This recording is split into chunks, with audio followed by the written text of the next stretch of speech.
Ladies and gentlemen, welcome to another edition of NASCAR Chase for the Cup 2005. It is the running of the Rush Hour 350 at the New York Metro Speedway in downtown New York City for some road course racing under the lights. It's race number 10 of 36 of the custom schedule season.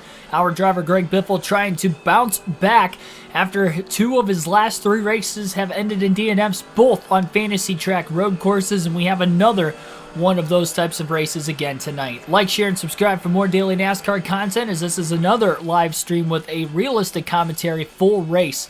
As far as tonight's race, obviously it's a classic NASCAR video game, but as far as tomorrow night's full race live stream, we will be live commentating, or I will be live commentating the NASCAR Cup Series race at Phoenix at 2:30 p.m. Eastern Standard Time tomorrow. We will have our pre-race live stream beforehand, all the predictions and much more taking place there. 3:30 p.m. Eastern Standard Time, we will be doing the live stream of the actual live race commentary, followed by a post-race after the fact. So obviously more on that coming up throughout the course of the stream. A bit of a late start today. Kind of a surprise that my grandpa came over tonight, so spent a little bit of time with him there, so that's why we are getting things started just a bit later than originally expected. But let's get this one underway. 350 miles, 175 laps, no practice or qualifying for this race. And we are about to get things started. Green flag is in the air and we are underway. Ryan Newman on the pole for back-to-back races, and the Rocket Man will lead the field down into turn one. Very, very dark racetrack. Not a lot of lighting. It's going to be tough for these drivers to see, especially with this being a new road course, I guess street course in that sense. Our first street course race of the season, out of a couple.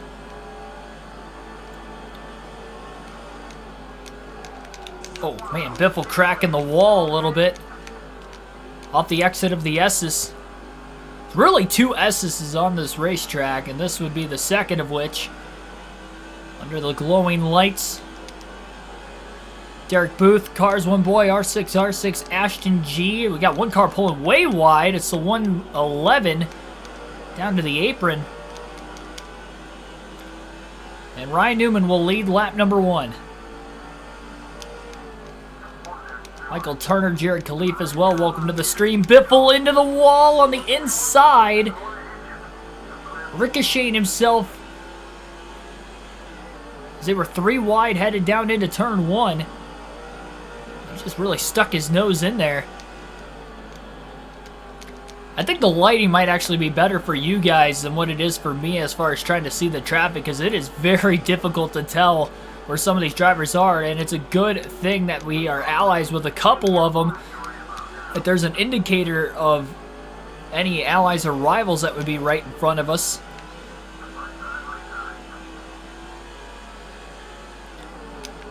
Newman led a lot early and more contact, that time between the 177 as well as Jeff Burton. Terry Labonte goes up the middle, three wide now,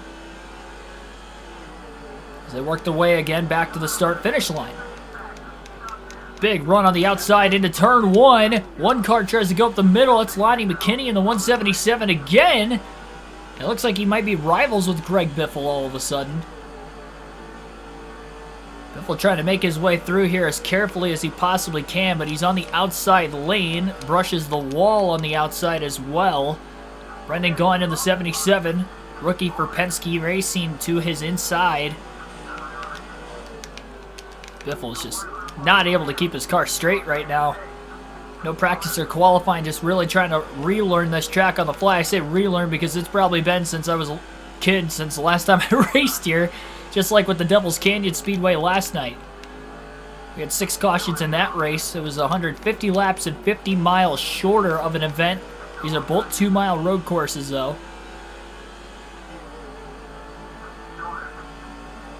I saw that. I didn't actually see it. I watched the last hour of SmackDown last night, but I didn't even hear about it until today.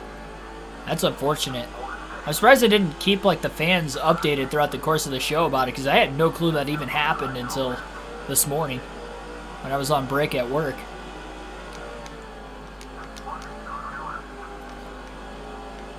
Biffle's car definitely feels more stable tonight than what it did at the Devil's Canyon Speedway last night. I think a lot of it probably has to do with the fact that it's in the nighttime, so it's cooler track temps.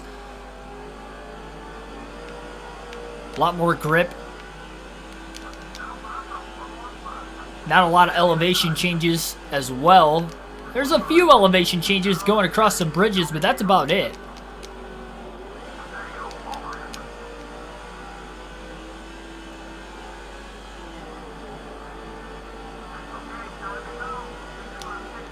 Oh, Burton moves up, sideswipes Biffle. That was a late move to try and pull a block.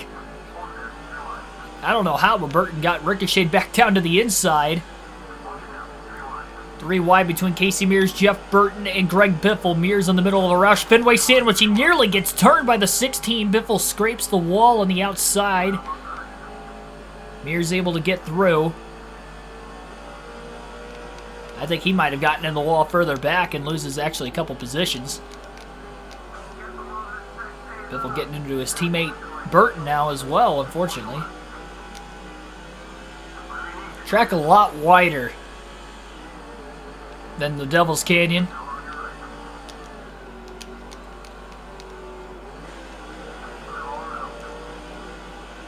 A lot of the cautions were very early in last night's race. We had 4 of them in the first 40 laps of the 6 in that 150-lap race. Biffle charging again to the outside in turn 1. It's where there's a lot of room. It narrows up quite a bit, though, off the exit of the corner. Elliott Sadler trying to go up the middle, 3 wide. Very close quarters racing again with Biffle on the outside, Jeff Green on the inside, Sadler still in the middle in the M&M's Ford. And now Jeff Burton's in the middle, and all 3 Fords are 3 wide. Biffle cracks the wall off the exit of the first S's. And drops back both positions he gained on Burton and Sadler initially. And again, Biffle's in 31st. Yep, NASCAR Xfinity Series is racing right now. Appreciate you guys keeping me updated down in the chat on it.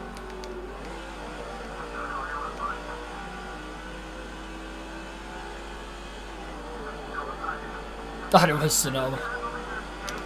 Oh, big checkup. Jeff Burton gets launched into the first turn. Luckily, he kept the car steady. Biffle hit him pretty hard. That was the first time Biffle's been on the bottom lane into turn 1, and he wasn't expecting that big of a stack up down there.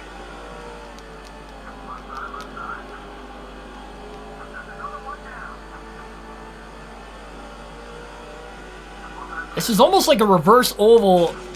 Oh, more contact. McMurray gonna get sent wide. Sandwich between Biffle and Charlie Davis. There's all sorts of contact around this racetrack today.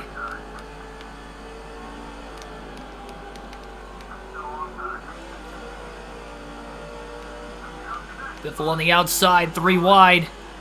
Onto the main straight, back to the start-finish line. Arrival of Hicks is on the bottom in the 107. He drives it in deep on that bottom lane. Biffle drives it in hard as well. They're 3 wide in front of Biffle now. Biffle trying to stay out of the way of Hicks. He knows Hicks will take a swing at him. These two raced each other pretty hard last night at the Devil's Canyon. Of course, the rivalry started the road course before that at Phoenix. Now Hicks is in the middle, 3 wide. Biffle almost in the wall. He thought about it, 4 wide now. Into the tunnel. I don't know if they're going to make it into the SS3 and 4 wide. Contact between Hicks and Biffle. Hicks takes a swing at the Biffle sideways. And now we have a caution back in the pack. And I think Greg Hicks was the one that caused it. Caution flag is out, and we'll get our first stoppage of the race. Hicks gets slammed into the assist by Elliott Sadler as he overcorrected back across the track after trying to wipe Greg Biffle out. After Biffle had accidentally gotten into him when they were 4 wide getting in. It looked like they almost made it through the entire SS 4 wide. But as they got to the very end, that's when everybody started to run out of real estate. And we have our first caution of the race today.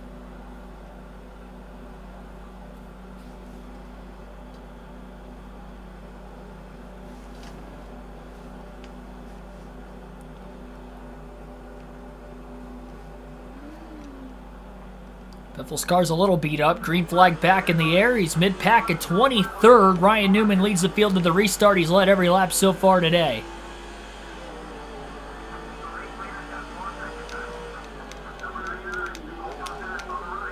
Just like the Devil's Canyon last night, everything is extremely stacked up and packed together at the start. Our race winner last night, Michael Waltrip, will try to go back-to-back today. He ran top 10 pretty much all night, ended up getting to the lead, led 11 laps late. First win for DEI this season, in the Cup Series at least. First for Waltrip, of course, as well. He's the 4th different winner this season. A single file restart. Biffle trying to hold on. Side by side the S's with Ward Burton. Still side by side. Biffle on the inside. Burton on the outside. Burton with a block. He was not clear. He gets knocked out of the way now, and a little ricocheting effect into Joe Nemechek as well. Now Biffle's going to be on the inside. 3 wide into turn 1. Gains a couple positions. 3, in fact. He gets around Menard also for 18th. Not sure who led that last lap at the line, but Jimmy Johnson leads currently.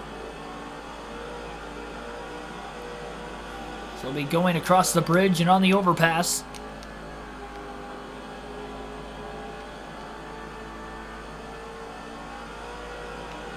But Johnson leads at the New York Metro Speedway.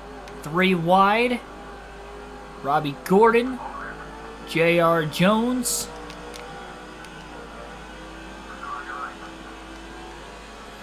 Gordon got out of the gas, let both Biffle and Jones by. Biffle trying to side draft the 176 of Jones, didn't work out. Overdrives that final corner bit. Robbie Gordon back to the inside briefly. Biffle's gained a lot of ground on the outside in turn 1, though. He's going to try to outbrake Robbie Gordon. Goes really wide. He slides the tires a bit. Now he's 3 wide. Gordon to the inside of Jones. A lot of 3 wide action already in this race today. You don't usually see that on road courses, but track as wide as it is, shoulders on both sides. A lot of excess pavement for these guys to race like this early on. They were too aggressive trying to go 4 wide in the SS a little bit ago. Right now, they're all getting through for the most part. Oh, well, right as I said that, Biffle squeezes J.R. Jones. Biffle trying to move inside the top 15 for the first time tonight. Battling Ricky Rudd.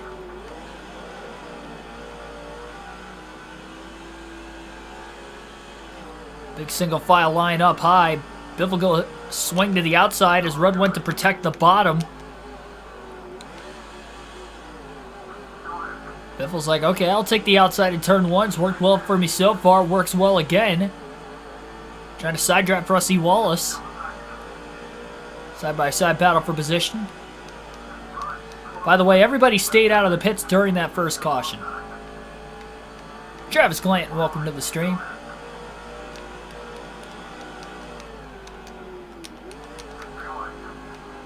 Three wide. Run to the bottom. Wallace still sandwiched in the middle. Greg Biffle on the top. Clears them both. And they merge. Wallace holds on in front of Rudd as well.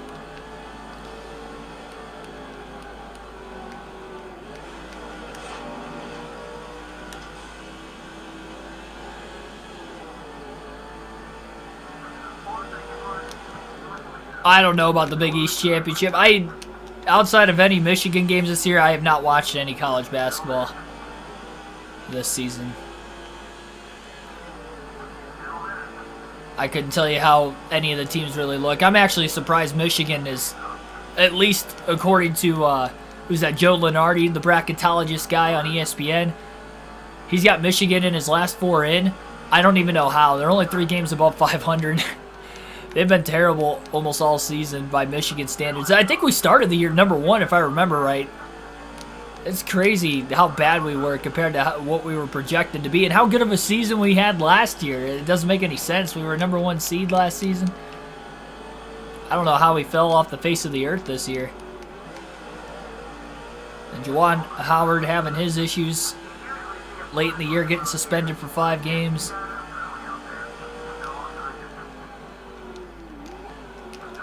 been a mess, but I guess we might somehow get in as probably an 11 or 12 seed.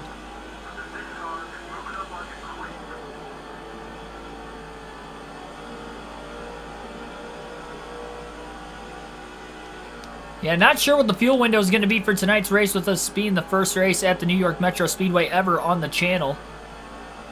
New York City street course. The Metro City 350. Biffle to the inside of Bobby Labonte. This is for 11th. Took a while for Biffle just to get inside the top 10. He only ran as high as 5th yesterday at the Devil's Canyon.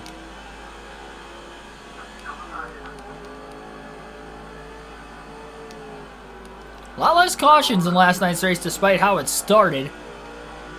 We had one caution early in this one. Labonte trying to squeeze Biffle. Biffle going to try to side draft him right back. Biffle into turn 1. Locks the tires up a bit, but he will outbrake Labonte to clear him for position.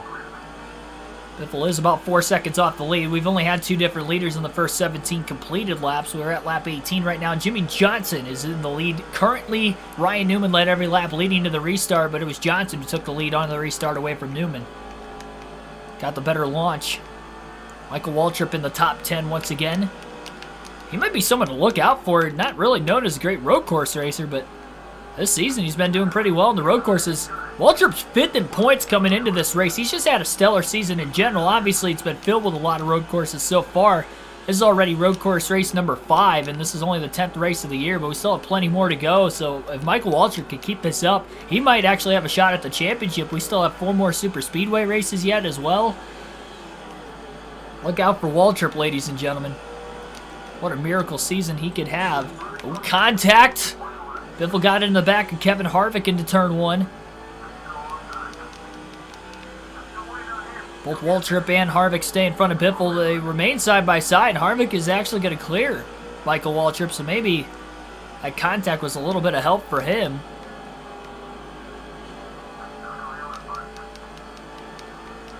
Oh, Biffle hard into the wall. And his left front fender is in the red all of a sudden. And we are still pretty early in this race. It's only lap 19. And they're somewhat early in this opening fuel run yet as well, especially saving a few laps under the caution. For fuel saving measures at least. Oh, leaders on pit road for, I got you now. I was thinking you were talking about this race. I was like, wait a minute. Nobody's pit yet. Again, Biffle into the back of Waltrip. Michael's going to be a rival here before long. He keeps getting into him. Those two got into each other last night and were involved in an accident.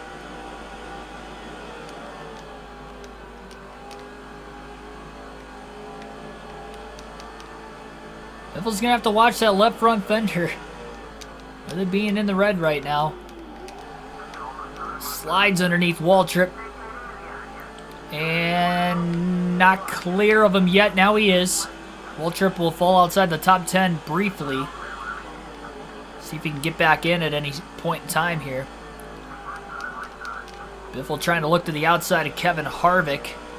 Big block on Waltrip in the center of that finishing corner. Harvick with a great run off the exit of the corner. He's going to try to get to the inside of Kenseth into turn 1. Going to brake very, very deeply. And Harvick is cleared Matt Kenseth. Kenseth falls in line between Harvick and his teammate Biffle. Kenseth looking for the crossover to the inside.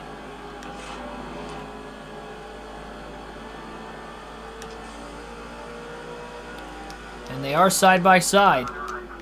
Oh, Harvick goes a bit wide. Biffle tried to go wide himself just to make it into the corner.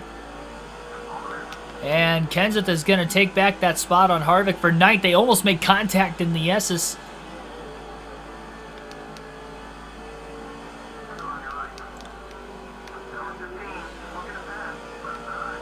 Waltrip again looking for a pass on Biffle. Not going to get it. Kenseth going after Jeff Gordon. In the next position up ahead. Hard charge to the inside. Late braking for Biffle as he tries to overtake Kevin Harvick. And he is clear. Kenseth also clearing Jeff Gordon for 7th. Window of opportunity for Biffle to get underneath Gordon as well for 8th place. Following the line his teammate had left open. Kenseth barely in front of the 16. The 16 has cleared the 24. Oh, Gordon hard on the inside, trying to cross Biffle back over, and he might get a 2-for-1 special. What a move by Jeff Gordon. He gets by both Roush cars once again of Kenseth and Biffle. Harvick back to the inside of Kenseth. They nearly make contact. Biffle going to make it 3 wide, trying to put himself on the inside potentially. He's all the way down on the apron, has to get back up into the bank corner. And Waltrip almost gets underneath Biffle again. Great battle right now with 7th back through 11th. Kenseth looking for a crossover on Gordon in turn 1. Again, Biffle locks the brakes up, trying to get back around the 29 of Harvick. Same spot he got around him a couple laps ago.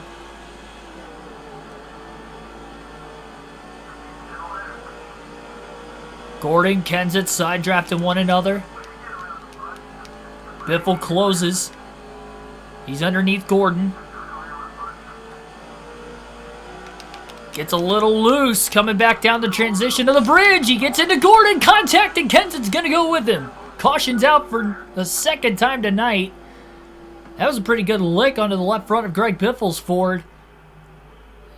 And unfortunately, Matt Kenseth, his teammate, and then Gordon goes head-on into the outside wall.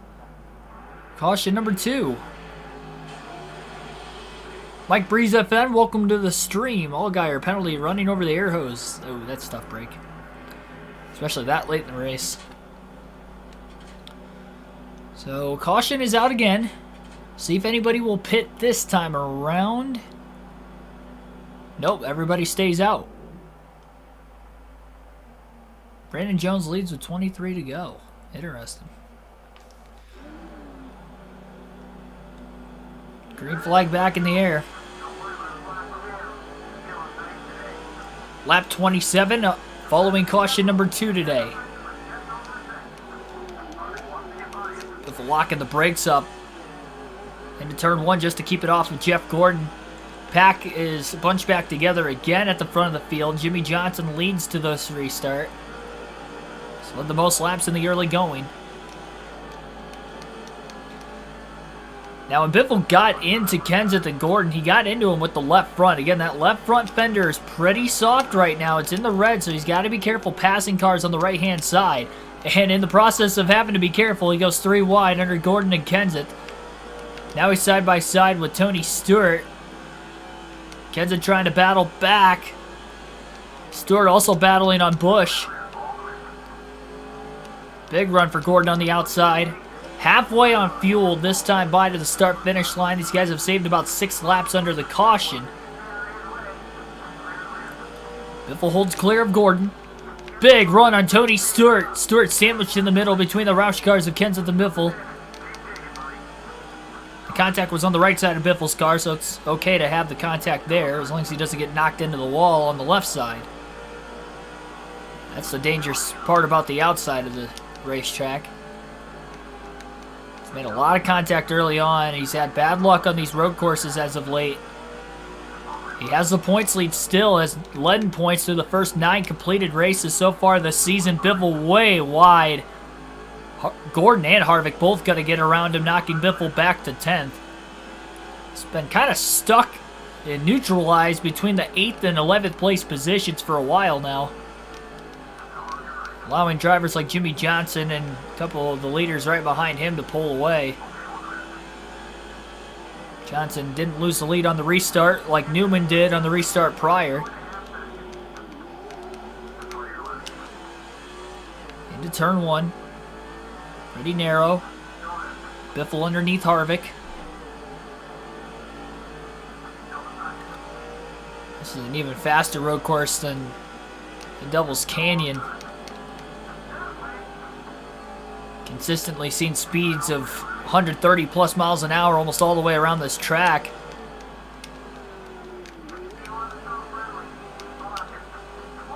Biffle to the inside of Stewart. Gordon tried to throw a block, and he did. And it was a clean one on Biffle, too. But in the process of trying to hold the 16 back, the 20 battles again. Biffle down low. Oh, he tags Gordon a bit with the left front. corner panel. On the inside into turn 1. They'll slide in line behind Kansas. So the Roush cars had a bad showing last night. Only 2 of them finished the race. 3 of them DNF'd. Jeff Burton, Matt Kenseth, and Greg Biffle all DNF'd in the race. Kurt Busch and Mark Martin were the only 2 that finished. Kurt Busch finished 13th. It was the highest Roush Fenway Ford, and Mark Martin finished 30th. But tonight, they have 3 cars running 5th, 6th, and 7th. Kurt Busch in 5th, Greg Biffle up to a race-high 6th place position, coming to lap 31. And Matt Kenseth now just fell back to 7th. Biffle got around him in the S's that lap. Have to go at 7, but you'll be back. All right, awesome. Billy Kramer, welcome to the stream. It's really hard to see Kurt Busch, that black car. Running the Sharpie paint scheme tonight. Patricia Times, welcome to the stream. I don't know if the intimidation button's probably best on your teammate, but not really doing much anyway. It's kind of hard to intimidate your teammate, I guess.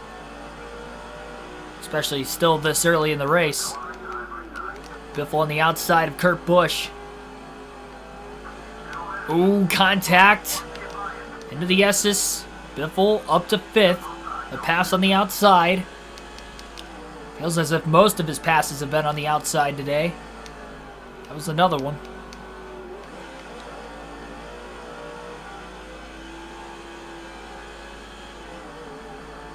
Gonna alternate through the different camera angles.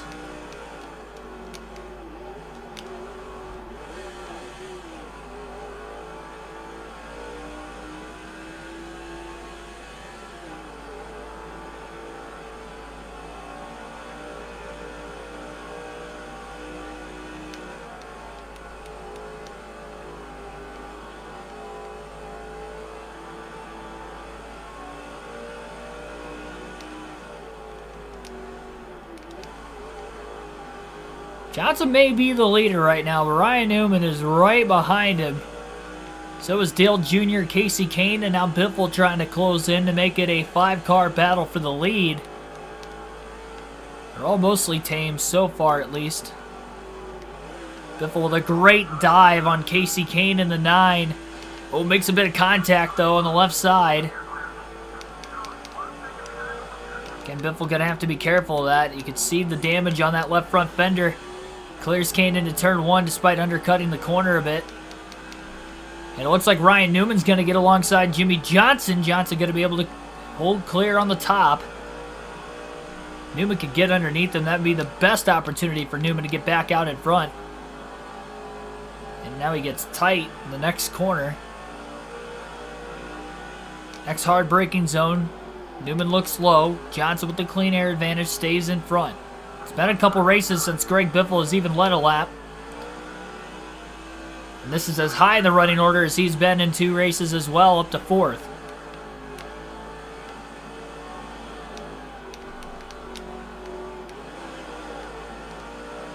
Nice little run underneath Dale Earnhardt Jr.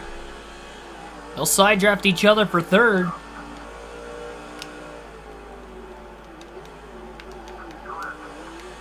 Newman simultaneously to the inside of Jimmy Johnson for the lead.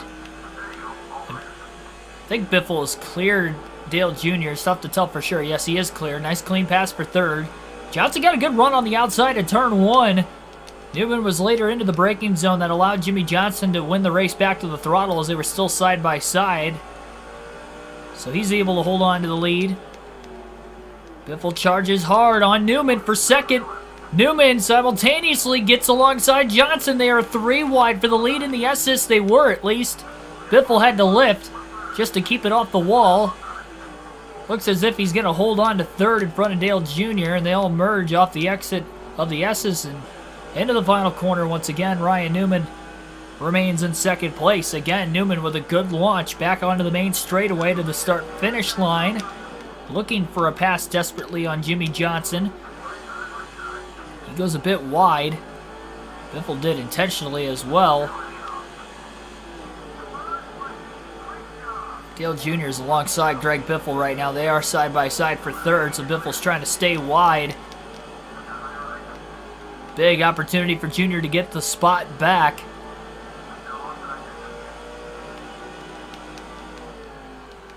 Biffle the run. Newman goes wide, trying to squeeze Biffle. And Dale Jr. makes a 3-wide pass for second place. Newman was not worried about protecting the bottom. He was more worried about keeping Biffle behind him. And Dale Jr. sneaks by. Great move by Junebug. As Darrell Waltrip would call him. Looks like Greg Biffle's up another spot on Newman as well.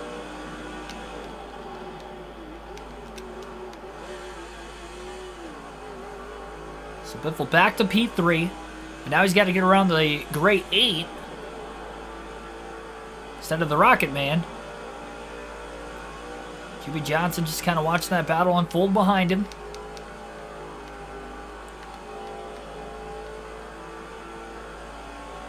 Remember, that left front is a little soft. Biffle's not really let up on the intensity, though, since that last caution. Goes a bit wide. Desperation move to try and stay in front of Junior. Again, though, unable to really make it work. Biffle to the inside. Contact with Dale Jr.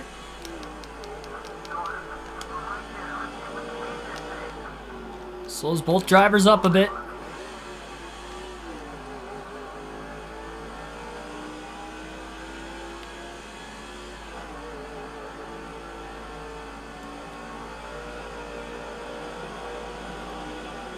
I think this is a challenge racetrack. This is the same track that's in the intro of this game. That you have that one-lap shootout with Ryan Newman to get the ride in the modified series. We'll bump and run that time. Ooh, Biffle backing out of it. He's going to let Junior go again. He's really trying not to make any contact, but he keeps running in the back of cars. He drives it in so much deeper. Well, most of the rest of the field is going. It might be faster, but when you're in traffic like Biffle's been since the start of the race, it's uneasy. And with the soft left front fender already, and 2 DNFs in the last 3 races, he's in danger of letting that points lead slip away.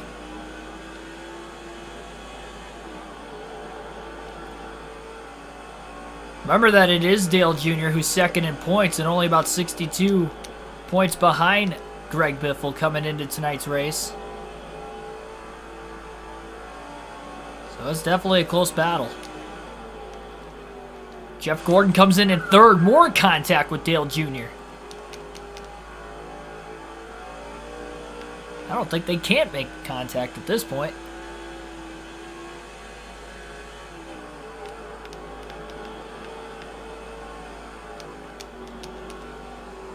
Biffle again with a run under Dale Jr. for second. Johnson's pulling away with these guys battling as hard as they are. Lap 39. Biffle on the inside into turn 1. Gets a little loose. Slides up, but he's clear. Oh, but he spins the tires trying to upshift through the gears. He still stays in front of Junior. He blocks him now. Back and forth, left and right. So they're about a second behind Johnson. But if Biffle could just stay in the clear, we'll see what he's got for the 48.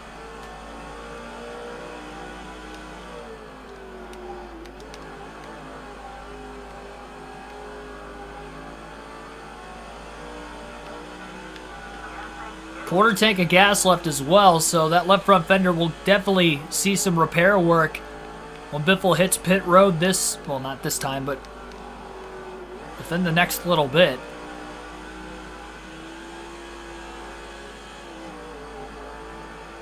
We'll go back to the far chase cam, at least until we get through our first set of pit stops today. Well, all these cars were a little harder to pass once Biffle got close to the top 10. Really, once he got inside the top 15, it was really hard to get around these faster cars. That's how much track position means on any road course, especially these new ones on the fantasy tracks. And Jimmy Johnson has the best track position of all with the clean air. We didn't see any lap traffic with the way the cautions were last night at the Devil's Canyon. Until we had a caution in the middle of the final green flag pit stops, which trapped a few cars a lap down. So on that restart, they were lined up on the inside of the lead lap cars. Well, in this case, tonight, we'll probably have the same case depending on how many cautions play out and how they play out. Biffle to the inside of Jimmy Johnson at the start-finish line. Johnson by inches leads that lap, but Biffle is on the inside into turn 1 as they're side-by-side for the lead. Biffle hugs the bottom. Beautiful corner by the Biff, and he is clear of Jimmy Johnson off of turn 1 into turn 2 and 3. That was the easiest pass I think he's made in the top 10 so far. First try, and he gets around Jimmy Johnson. Great setup in turn 9 to get underneath him, and then to make the pass and clear before they get into turn 2 off the exit of turn 1.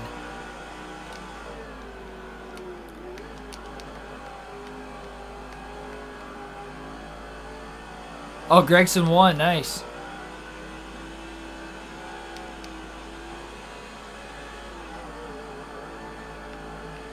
Honestly, how he ended last year and how he's ran so far this season, just consistently up towards the front, I'd say he is definitely a contender for the championship this year.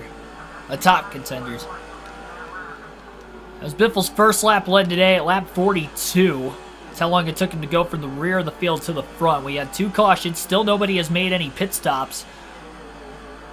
And what is likely, if I had to guess, going to be a 3-stop race today.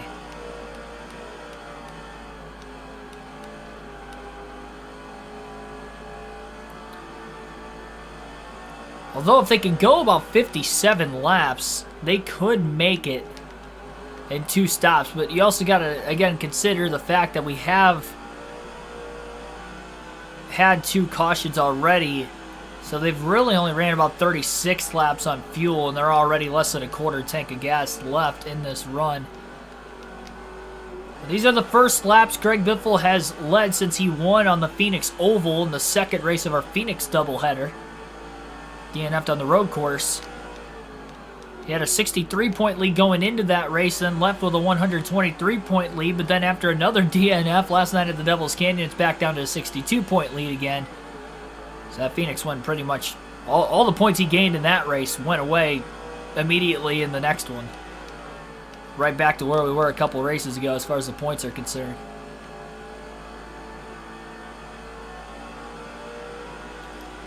Biffle's maintaining about a half a second lead over Jimmy Johnson right now. He pulled away a few car lengths, and he's about 4 or 5 car lengths in front of Johnson. That's about it. Gonna have to make some clean pit stops. Mr. Clean Crew's been, for the most part, pretty good. Outside of one mistake at Talladega in the 5 races they've been on board with the 16 team, that was the only mistake, major one at least, that they made. This is race number 6, and we'll see how they'll do tonight. Definitely don't want to lose that track position. It took a while for Biffle to get to the lead. At least he was able to get there tonight.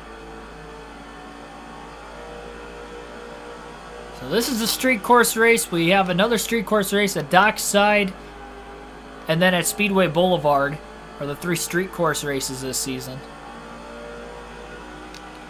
I should have put street course in the title instead of road course. New York City street course, or New York street course. I don't think I would have had enough characters to be able to do that.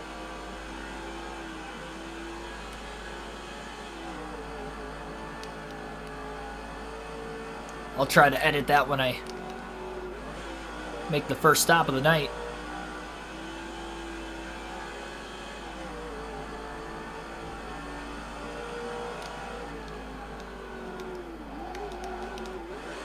Locking the tires up into turn 1. Biffle faster than Jimmy Johnson at last lap by about 0.2 of a second. Fast lap of the race so far for Biffle is a 56.424. That last lap was a 56.625. So a little bit slower lap times than what we saw at the Devil's Canyon.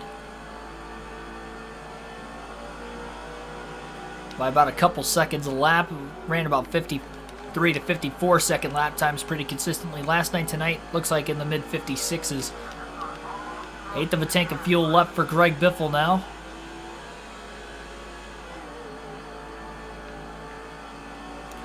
So with the clean air and the clean traffic, not battling anybody for position, he's really able to go wherever he wants on this racetrack. Seeing some drivers leave pit road up ahead. We won't physically see them. Greg Biffle is...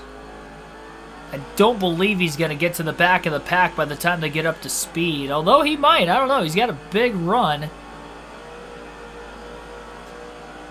Just close enough to draft behind him as well. This is the very back of the field, though, that's already made their stops. A lot of cars on pit road this last time through as well.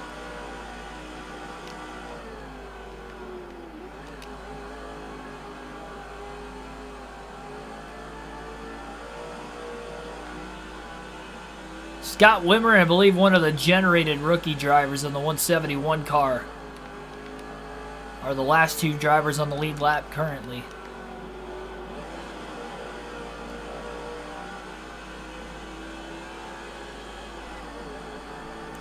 By the way, 56.298. The second to last lap Biffle ran. You have to be careful. More lap cars coming out of the pit lane. Biffle with a nice crossover to the outside. 171. Biffle's going to stay out as long as he possibly can.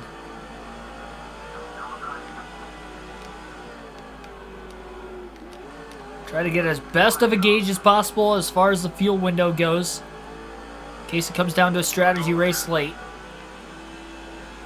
I haven't really seen a strategy race on a road course yet this season, but maybe tonight could be the night. Well, I guess the Talladega road course was a strategy race, but it was only that way because there were 36 cautions. So you were basically just trying to guesstimate when you wanted to pit so you didn't run out of fuel under the yellow. Little 3 wide. Scott Riggs on the bottom trying to get up to speed. Ricky Craven and Scott Wimmer were the cars that were on the outside of him.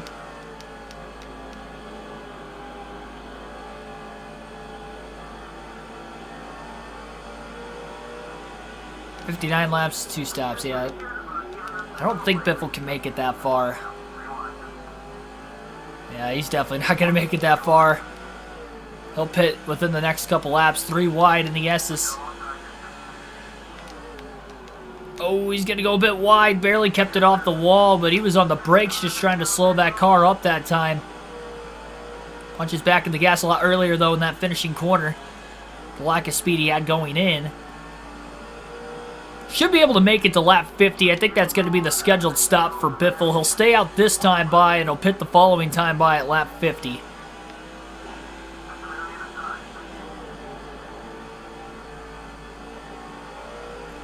And we'll see how his pit stop will go. He's obviously going to be one of the last cars to pit, and he's dealing with traffic. I would not be surprised if he loses the lead. He was only about 1.5 seconds ahead of Johnson before Jimmy Johnson and the rest of the leaders behind Jimmy pit. Jimmy had about 1.5 seconds over Newman for third. Newman and Dale Jr., who were behind him in third and fourth.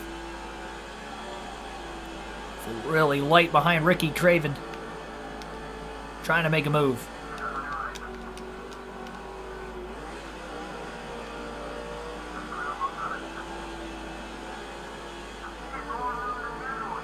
On the inside, lap 50 for Biffle. Craven going to go a lap down.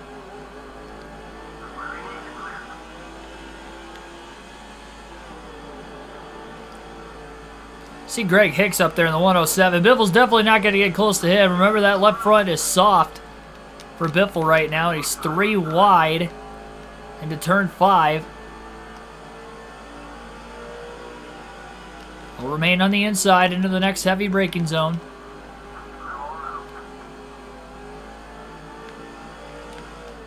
Lonnie McKinney in the 177, I believe, is also a rival. So 2 rivals in front of Greg Biffle. He's just going to park it behind McKinney and make it into the pits. He doesn't want to risk wrecking out of the race with that soft left front. 70 miles per hour is the pit road speed limit, as it is on every track in this game. Hits it at 65 miles an hour to the commitment line. 4 tires of fuel, no adjustments for the 16 of Greg Biffle. First stop of the night, and they'll go to work on that left front fender, which was in the red. It will no longer be the case. I do not have a Snapchat, no.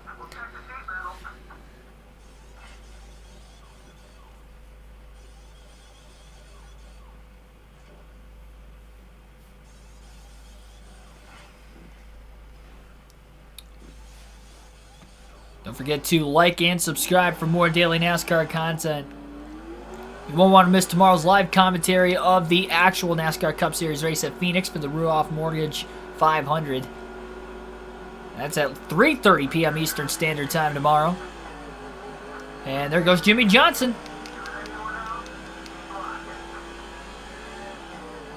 Johnson will cycle out as the leader. Ryan Newman to second as Biffle's getting up to speed.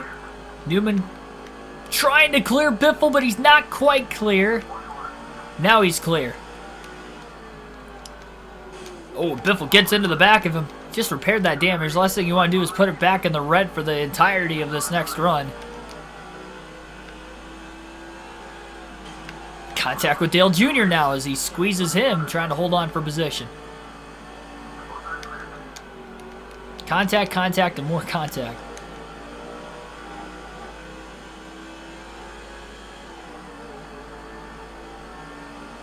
Jimmy Johnson's got about a 1.4 second lead over Ryan Newman. Newman nearly squeezed Biffle into the inside wall. In turn 1, drag race now as they get back up to speed.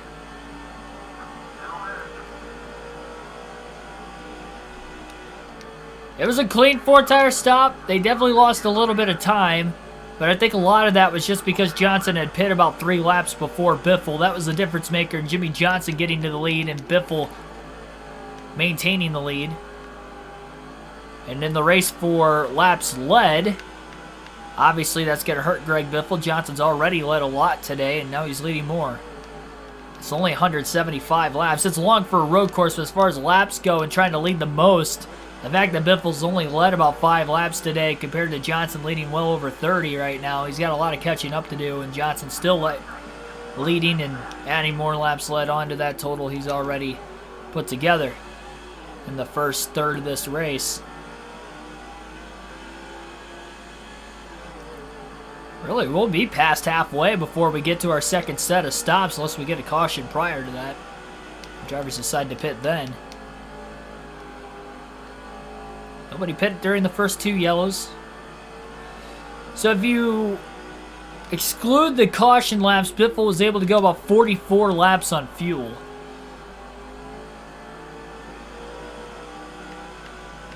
So it should be a 3-stopper.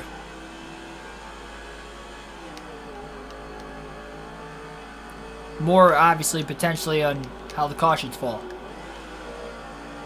Biffle is definitely closing back in on Jimmy Johnson. Johnson trying to break the draft, back to the start-finish line. Down into turn 1. Biffle locks the brakes up, gets to the inside of Johnson. Johnson going to be able to beat him back to the gas, though. But can he clear? I don't think so. Biffle got enough side draft as they were getting back up to speed. Now he's away from him, so Jimmy not able to side draft the 16 car. Now he'll go down and try to do it. Oh, Biffle squeezes him. Contact is made.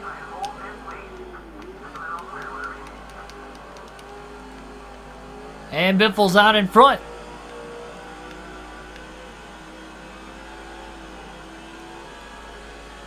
Kind of did Johnson dirty.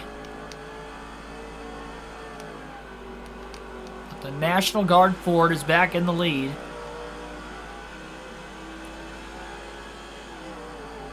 Trying to find a way to erase the wrong with a good run tonight on the road courses.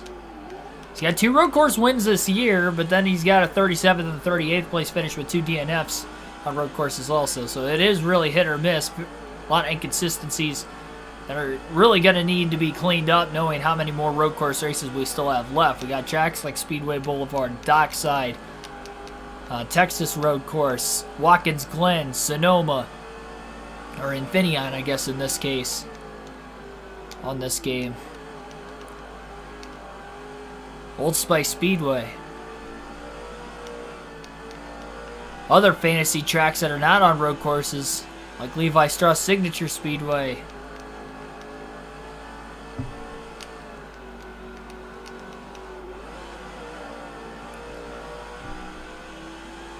So still a lot of unknown left this season for the Cup side.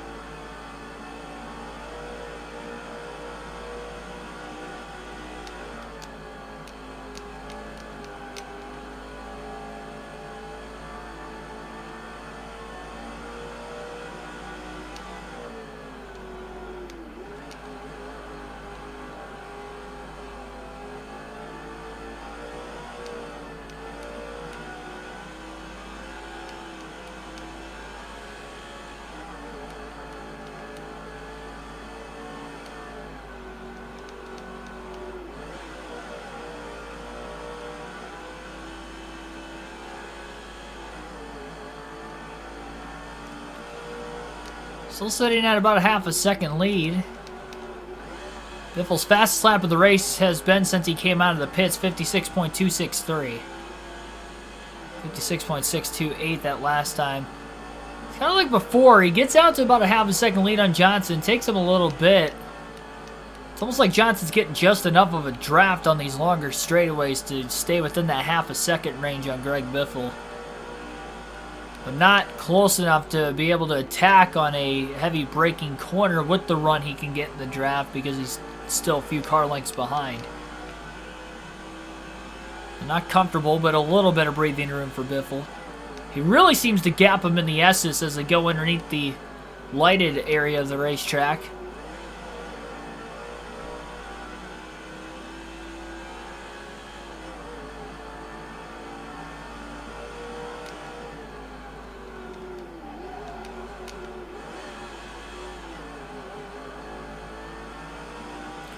Next race of this custom schedule season will be sometime next week, and it will be taking place on the High Banks short track of Bristol Motor Speedway for the Food City 500. Our first of two races at Bristol this season, and it will be the daytime race. Again, the Food City 500. Not sure exactly what day yet, but that will be sometime next week. The weekly streaming schedule won't be out in the community tab until Monday like usual. Like usual on weeks I'm not gone because I'm at a race at least.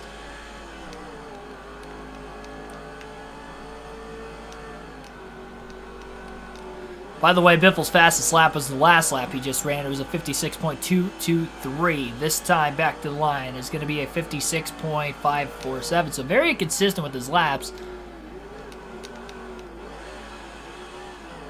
One lap he's run his fastest lap, or one of his fastest laps, then the next lap he's running about 3 to 4 tenths of a second behind it. I think a lot of that inconsistency with his lap times has to do with this being a new track, and even 59 laps in, still trying to learn it, especially without any practice or qualifying coming into the race today.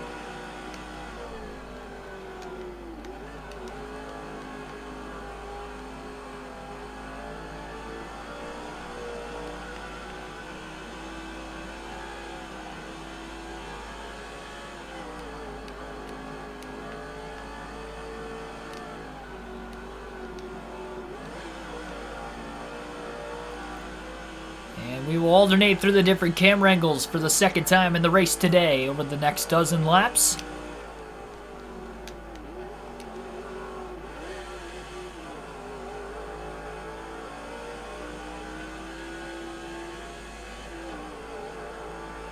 Three-second lead now. I think there might have been an issue with Jimmy Johnson. There's one car that's in the pit lane all of a sudden that might have blown an engine. Definitely the first driver we've seen blow an engine today, and I didn't see anybody that Biffle passed in front of him, so I have a bad feeling Jimmy Johnson has just retired from the race after leading quite a few laps early in the going. One of the strongest competitors in the field is done, and Johnson, who came into the day top 10 in points, we're a quarter of the way through the season coming into this one. That will hurt him in the point standings, and it was very tight. Fifth through 15th in points was all separated by 1 race worth of points from one another, all within 150 points of one another, and unfortunately that has got a good chance of potentially knocking Jimmy Johnson outside the top 15 in points, depending on exactly how many drivers finish well of the drivers that were running top 15 in points coming into the day today. That is a big hit for him. He hasn't won a points race yet this season. He led a lot of laps last night at the Devil's Canyon, and it looked like he was going to be one of the favorites to win that one and as well this one. Unfortunately, he's not going to win either, from what it looks like. Assuming, again, that that was him involved in the accident. Not entirely sure yet. But it's looking pretty positive as to the fact that it was likely him.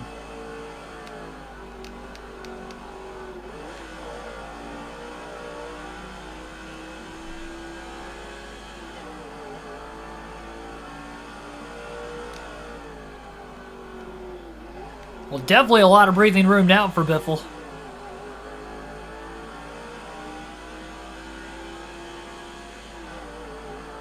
Unless Biffle makes a major mistake or lap traffic becomes a factor, which probably won't, at least during this next fuel run. We might go this entire fuel run without even catching any lap cars until we get in the middle of green flag pit stops. Good for Biffle, though. It allows him to keep the track position. He maintains focus. Trying to show why he is the championship favorite early in the season.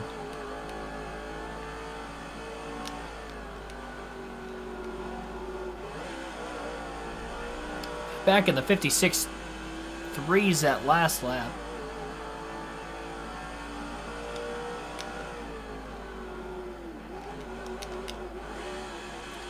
Drop back off to 56.4 the following lap, though.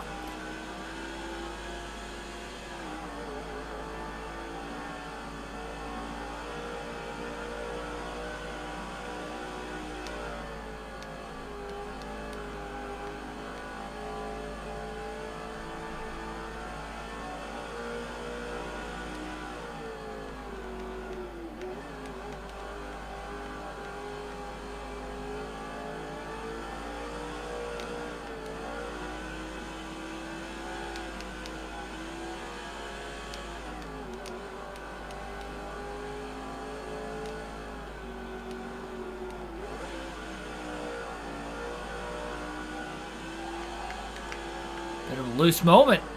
Coming off the transition from the baking back to the flat of the main straightaway.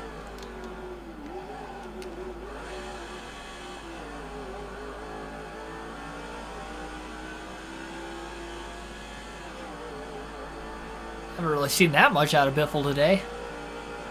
Loose off the exit corner. It's happened from time to time. A lot of it has to do with just being side by side in an awkward spot. He definitely hasn't done that when he's been single file with a bunch of room to run, especially with as much clean air as he's got now.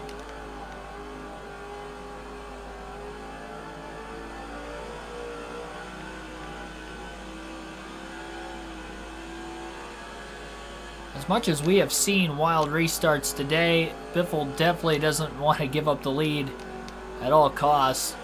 One problem with the fact of him leading is that if we do end up getting any more cautions in today's race, with over 100 laps to go still, I would not doubt that we will see a few more yellows in this one. Is you don't want to pit under the caution and then everybody else ends up pitting as well. The good news is if you stay out and they all pit, you got the track position. You're going to have much older tires. It's going to be a lot harder to hold on, but at least you'll have the track position. For the short term, at least. And number two, he won't have to worry about losing a lap on this track, pitting at least the first stop after the restart, no matter where he's running in the field.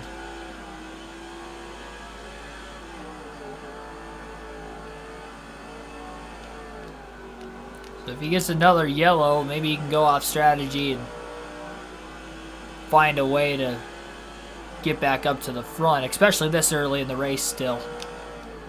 Not like it's going to be a be-all, end-all type of situation.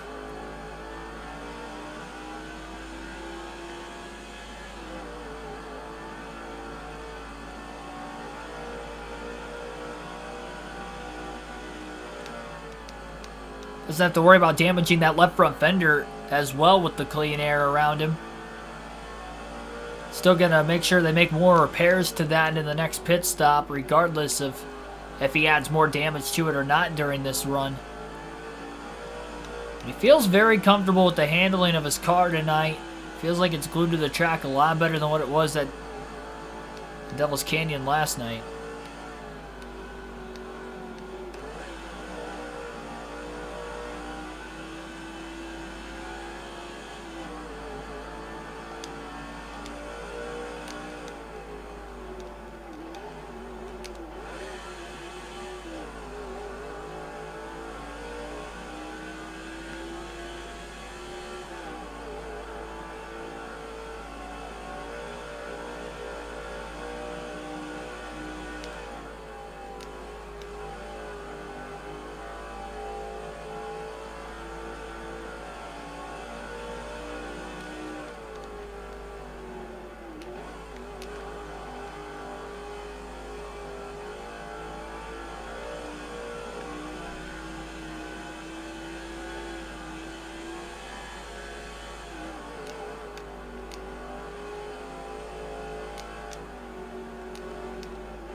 I don't know how many of you guys down in the chat have potentially been to New York City, but especially considering that this is an older game too, from 2004, but I wonder how much of this actually looks like downtown New York. And is this an actual highway that runs through the city, or is this just all completely made up? Well, there's a Statue of Liberty. I didn't even realize that. Now that I'm in the lead, I'm able to sightsee. I just saw the Statue of Liberty off to the left side when you go across this bridge. That's pretty cool. I haven't really looked at the detail too much of this track yet. Didn't really have a chance to do that at the Devil's Canyon. It was nothing but traffic the entire race there. Cerebral Assassin, welcome to the stream.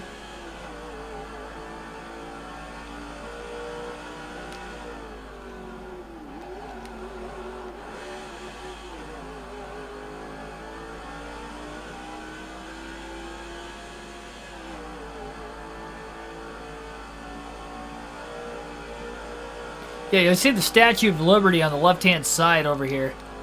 Right there.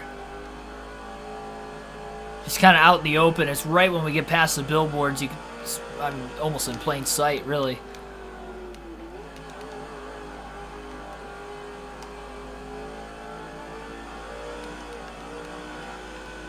Not too many people watching this race, though. That's one thing I've noticed. There's some scattered grandstands here and there, but for the most part, there's not too many fans in attendance for this one.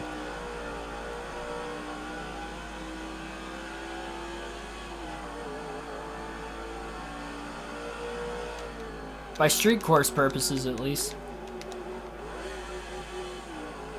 And by New York City purposes, I guess, too.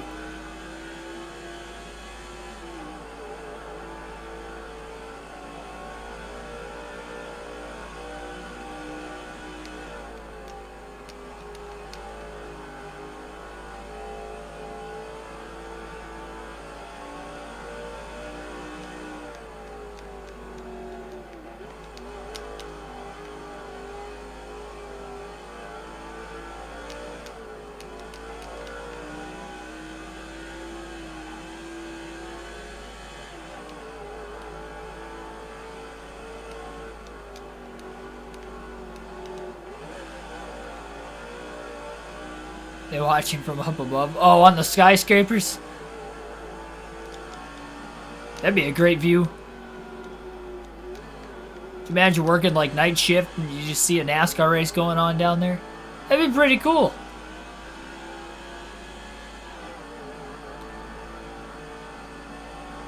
I would guarantee that this wouldn't even be feasible. There is no way that this could actually happen. I feel like traffic is just non-stop in New York.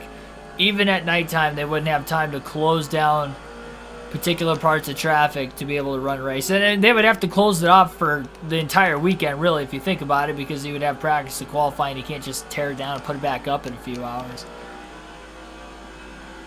I mean, this is a fantasy track, but this is legitimately a fantasy track. Like, this would not even be possible to have.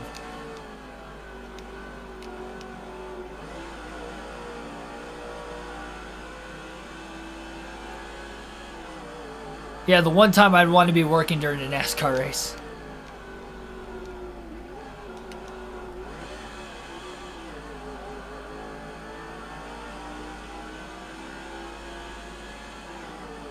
Depending on how high up you are, the cars might look like ants.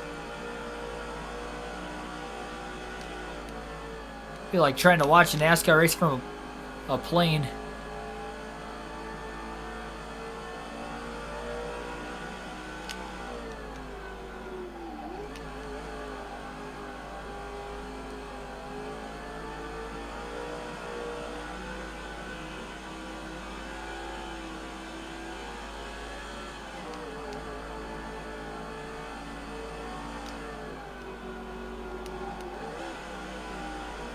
We are approaching 100 laps to go. The New York Metro Speedway tonight. Trivia question still to come at about the halfway mark. A little bit. Started that back up again last night. We'll have that for you right around the second set of pit stops in tonight's race.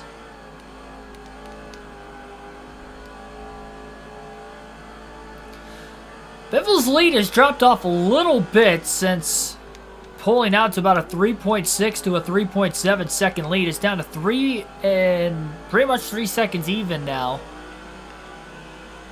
He was pretty good on the long run earlier. I'm shocked that that's not really the case right now. He's putting together some clean laps, so he's still running 56.5s. Every now and then he'll drop to the 6s, but nothing below that. 56.6.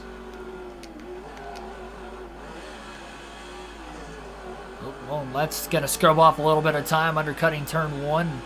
Lightly grazing that inside pit wall. Definitely the most narrow corner on the racetrack. Even by yourself it wouldn't be that big of a deal, but Biffle's trying to search for any sort of speed possible. This is the best time to really test new things. When you have this kind of a lead, you're midway through the race, you're on a new track.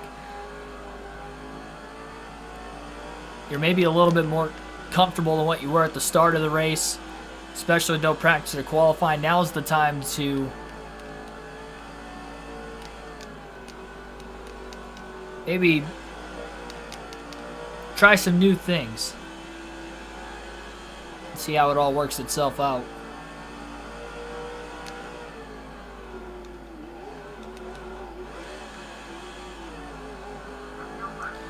Halfway on fuel at lap 75. Biffle pit at lap 50.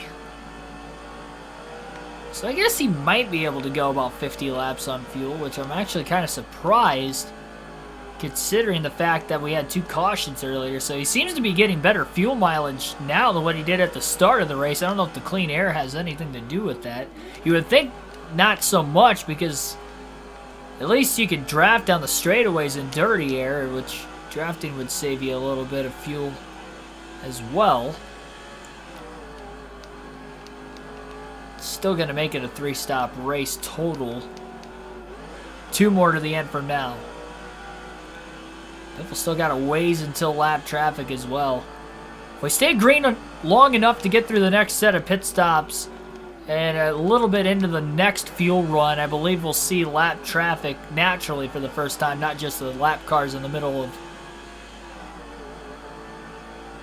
all the traffic, considering there'd be green flag stops going on and some of the leaders will have stayed out to catch lap cars. Yeah, definitely don't forget to set your clocks tonight, for those of you that have to do it. I know there's some states that there is no daylight savings.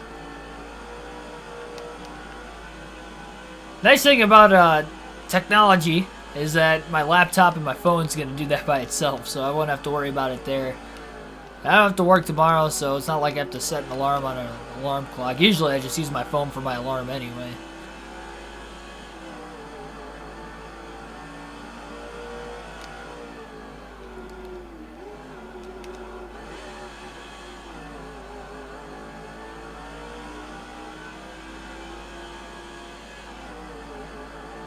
"99 laps to go."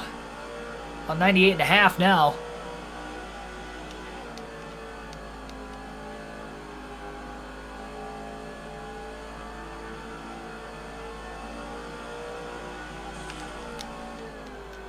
Gets into the wall with the left side of the car now. Loose getting into the braking zone. Where the car really gets light is when you're coming off the bridge, getting off that overpass on the downhill slope, and you're picking up speed right before you have to get on the brakes and start downshifting. There's been a lot of wheel hops in that area tonight, and the car just gets really free. It's a quick twist from the right back to the left as well before the big sweeping right-hander, also upsetting the race car, so you can get really loose pointed to the right or the left. Of course, that's where we ended up seeing our second caution of the night with Matt Kenseth and Jeff Gordon. 3 wide on the outside of Biffle when that happened.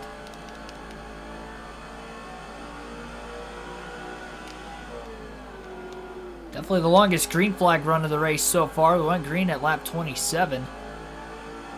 51 lap green flag run so far.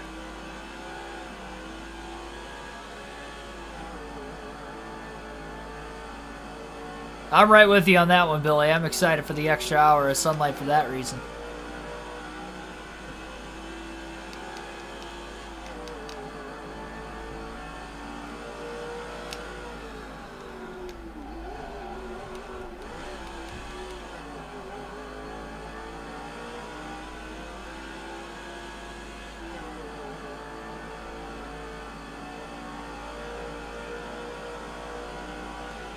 One thing I noticed, I don't remember Biffle's tires being in the yellow at all during that last run.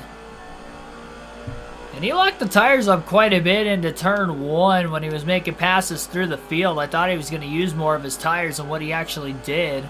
Plus all the damage on the left front fender, I thought maybe the left front tire would even have even more wear on it than the rest, but never seemed to be the case. Helping with the stability of the car on the longer runs as well as the air pressure continues to build. Get longer into the runs. So 50 laps on a road course is a long time to go on fuel. These drivers looking like they're going to be able to stretch it though.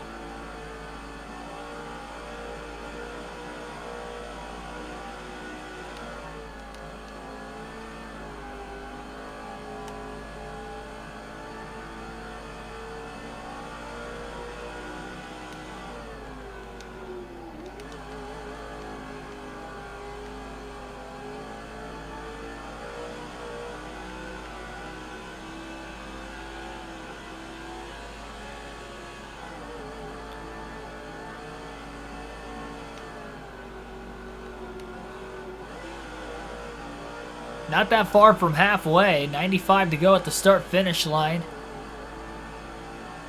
Lap 81.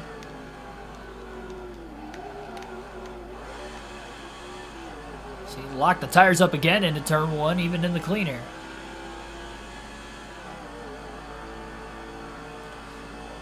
Definitely don't want to do that lap after lap after lap. It's really the only major spot he's having that issue. He was having it a little bit when he was at least battling for position, but not so much by himself off the exit of the overpass. Here, down the bridge. Very stable that go around. The apron has a lot of grip on this racetrack. Most tracks it doesn't in this game, even on some road courses, but in this one, you can trust it. It doesn't matter whether you're on banking, not on banking, transition from the banking off of it, or vice versa, from the flat to the banking on the apron. turns, straightaways. It's very drivable, only adding to the width of the racetrack. Saw drivers using it already throughout the course of this race. 10 likes down on the stream right now. 20 to 30 is the goal. We didn't quite get there last time, but I also did DNF before the end of the race. We were at 14 at the time. I think we could have gotten there if I could have ran the final 33 laps potentially, but if I don't DNF tonight, we better get up to 20 once again. So make sure you like and, most importantly, subscribe for more daily NASCAR content. Live commentary of tomorrow afternoon's NASCAR Cup Series event at Phoenix for the Ruoff Mortgage 500. We'll be live with the commentary portion at 3:30 p.m. Eastern Standard Time, pre-race beforehand at 2:30 p.m. Eastern Standard Time, and a post-race. All will be live streamed on 3 separate streams tomorrow, so a little triple header action for your Sunday afternoon. We had a stream record last weekend, over 400 people watching the stream for the live commentary at Las Vegas. So we'll see if we can set a new stream record again tomorrow as well. We'll have some fun watching the race together.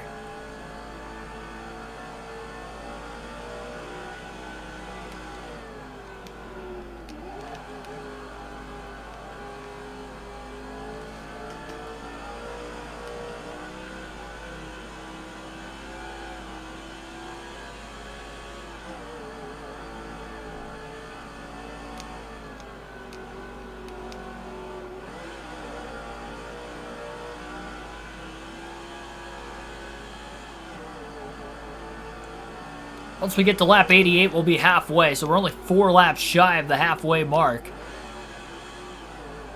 Still can't see lap traffic, but if you look at the track map, it's definitely as spaced apart as it could possibly be, really. From the front all the way to the tail, it's going to allow for a caution to be a lot less likely of a chance of that happening. Though, with this still being a new road course, I wouldn't doubt that we'd have a self-spin on this type of a track. Saw Greg Biffle wreck on his own out of the race. Off the exit of the final corner, got a bit loose and overcorrected into the inside retaining wall head on.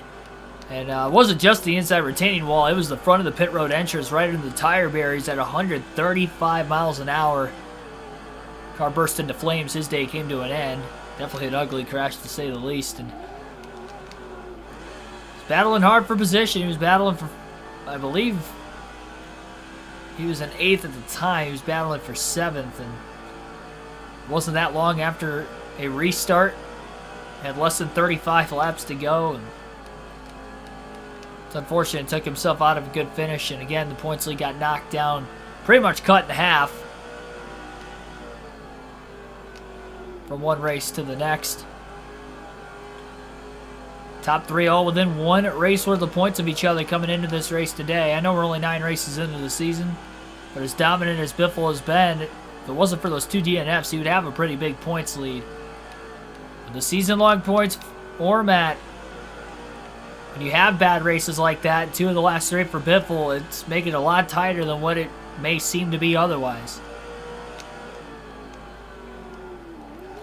And with the season finale being at Talladega for a 500-mile race, you want to have as big of a lead in the points as possible, especially knowing my luck on the super speedways in this game.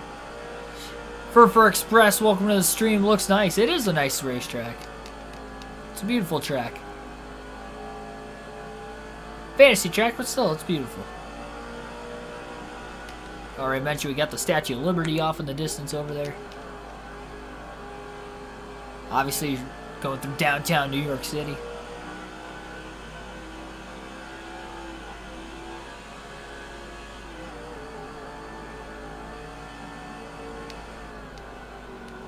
And it's under the lights.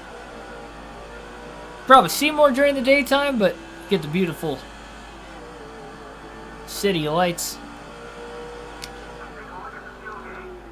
Quarter tank of gas left for Biffle. Lock the tires up a bit into turn 1 again. You can see a couple of the lap cars up ahead. You might not be able to with the darkness on this track. The city skyline is lit up around it, but on the track itself, it's hard to see traffic. That's why I'm glad that there hasn't been a big wreck right in front of Greg Biffle today. Otherwise, that's going to be hard to actually see it and miss it if you can't actually see it happening. Spotter's probably not going to be much help at a track like this. Well, unless you're like up on top of one of those skyscrapers, which I'm assuming is probably where the spotters are sitting. In that case, you can probably see everything. You can probably see most of the city. Up on top of one of those babies. Lap 88, we're officially halfway in the Metro City.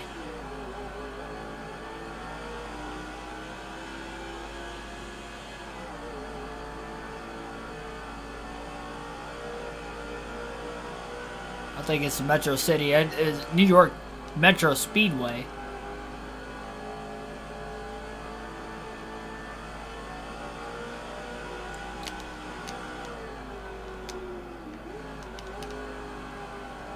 These drivers pitting right now, though, they are really putting themselves at risk. Potentially not making it to the end of the race on just 3 stops.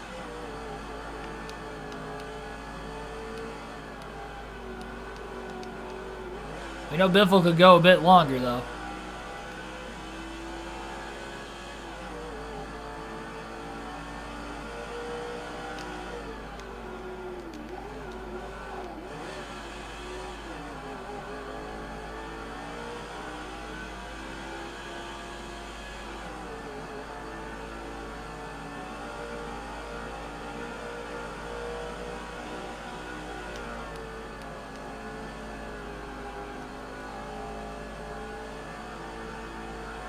Did I shave a couple days ago? I didn't completely shave, I just trimmed my beard. It's not as long as it was. It's because when I usually trim the sides like every 2 to 3 weeks. When I did, I kind of cut in around the jawline a little too much. So it made it look like extra pointy there for a few days, and I didn't like it. And so after like 3 days of having it like that, the only way to get around it was to take most of the length off of it, so I just did a number 2 all the way around. Got that like 10-day shadow going on right now, I guess. But I haven't been clean shaven like 5 years almost now. When I was 18, I'm 22 now.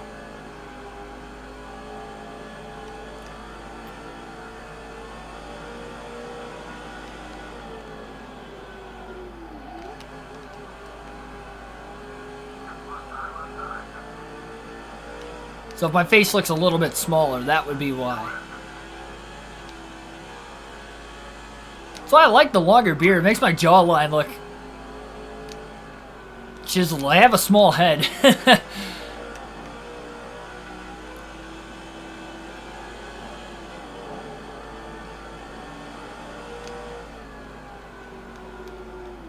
No, ever since I was 18, I was able to actually grow one. I've pretty much had one.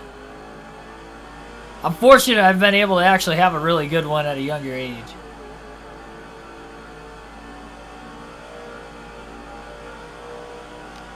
Good meaning it's not patchy at all.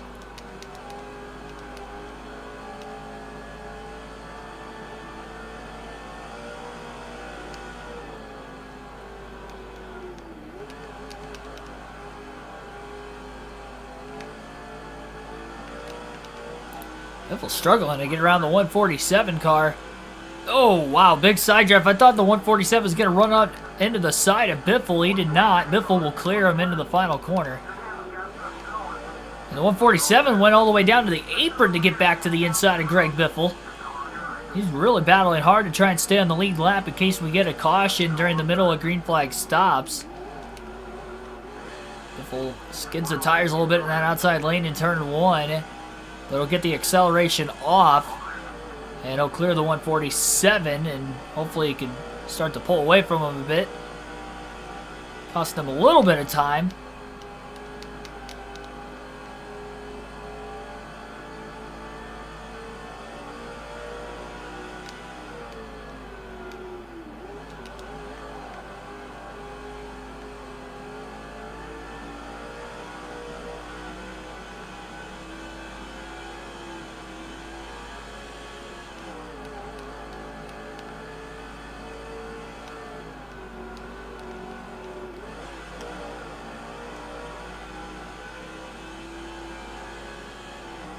By the way, Biffle's lap times have really fallen off. At least when he was battling the lap car, he was almost a second lap slower than his fastest lap. That's quite a bit for this game. NASCAR 21 ignition, that would be normal. There's a lot of tire fall off in that one. Especially without the ability to have your own custom setup to try to minimize it.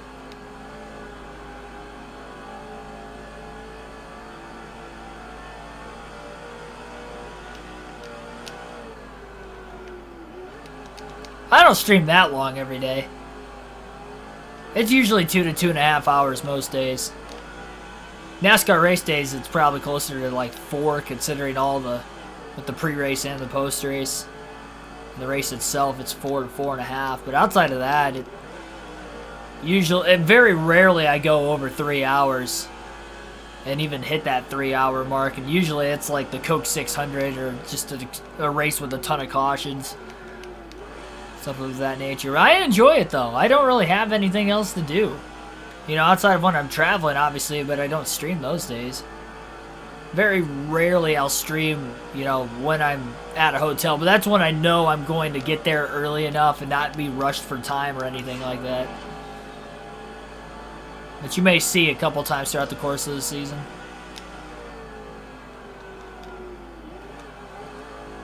With an undercut as he closes on Dale Jarrett in the 88 car into the S's side by side. Jarrett came out of the pits about a lap or two ago.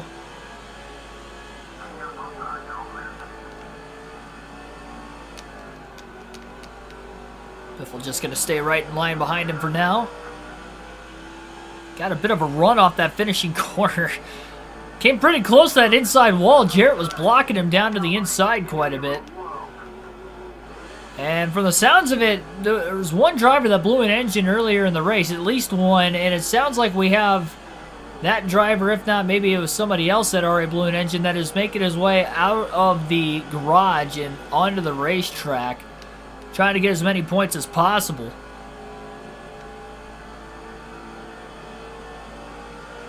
Under this points format, you used to see that quite a bit. No damage vehicle policy as well. Go to the garage, you can return. Whether you were involved in an accident or not.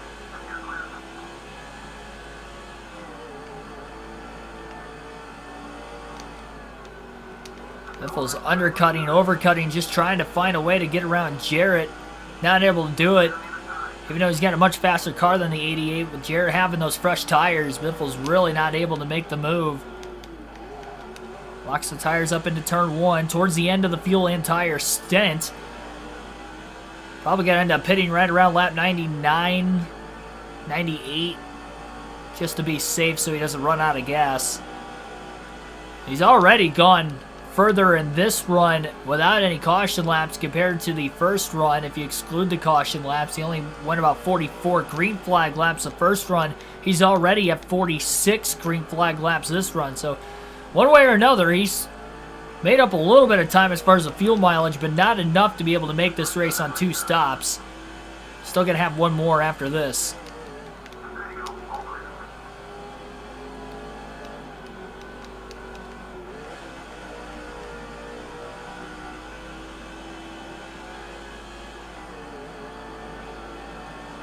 Go from a second a lap, slower to, what, gaining 10? That's because everybody's making green flag pit stops. I was back in the 57s again that lap. 56.223 is the fastest lap of the day. Definitely tell Jarrett pulled away from Biffle that last lap. Biffle's going to stay out again this time by. Biffle will pit at lap 98. Not going to push it too far on fuel. This big of a racetrack, he wouldn't risk going a lap down if he did short pit, but doesn't plan on it right now. Maybe get a short pit the final run, because I'm sure we'll see quite a few drivers try it. Track position means a lot on the road courses, and that'd be one way to lose track position. Didn't want to short pit any of the stops prior to that, but the final one, the most important one, that might be something a little different. Biffle backs up turn 1. Actually gets to the inside of Jarrett in the center of the corner. Tried to side draft the 88 a bit, but Jarrett wins the race through the gears. Rear wheels probably aren't spinning nearly as much as Biffle, who's on the older tires.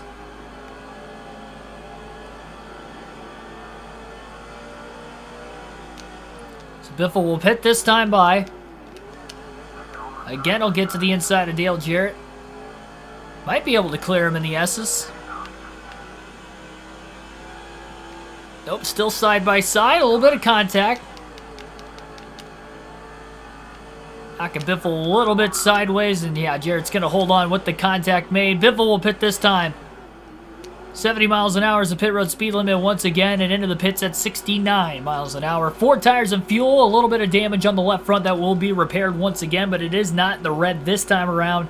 But other than that, no further adjustments for the Mr. Clean crew as they will go to work on the National Guard 16 Ford. Pit now, Lewis. Box.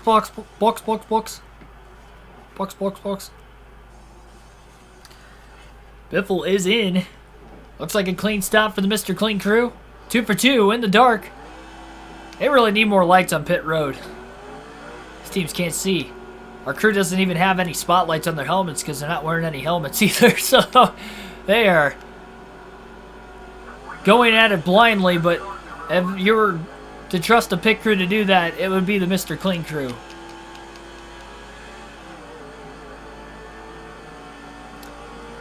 Yeah, 69, nice. Lap 100 this time by, as Biffle is in the lead by about 3.8 seconds as he gets up to speed at the New York Metro Speedway in the running of the Rush Hour 350. Trivia question of the night as we have 76 laps to go this time by.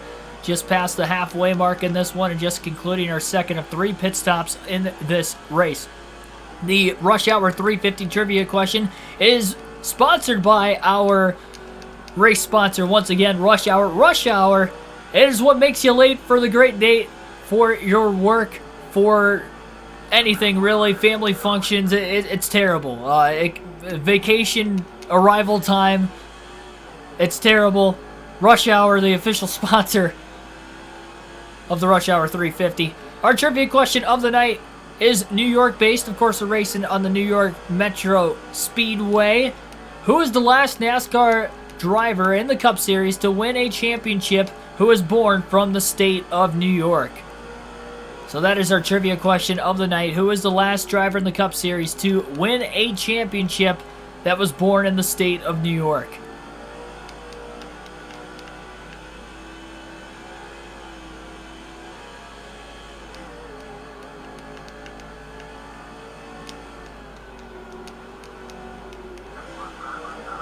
Give you guys a few minutes to try and answer that question. Oh, contact with the lap car, the 171 off the exit of the finishing corner. He's going to try to cross Biffle back over into turn 1. Biffle locks and skirts the tires. Giving up a little bit of room on the bottom, but a hole clear now, beating him back through the gears. 4.3 second lead. I think Biffle's getting through the lap traffic a little bit better. He just got to the lap traffic right before the pit stops. Don't Google as well. Try to see if you guys know it. It's a tough trivia question tonight. The birthplaces of drivers is tough, especially one like that. As far as I know, I think he's the only driver from New York to win a championship in the Cup Series. I know for a fact he's the last one, but I'm not entirely sure. I know there's a few of them that I know off the top of my head that have won races, but there's only one off the top of my head that I know that has a championship in the Cup Series. Cerebral Assassin has no idea. I want to see if anybody can take a guess and maybe get it correctly. I'll give you guys a hint if nobody gets it after a little bit.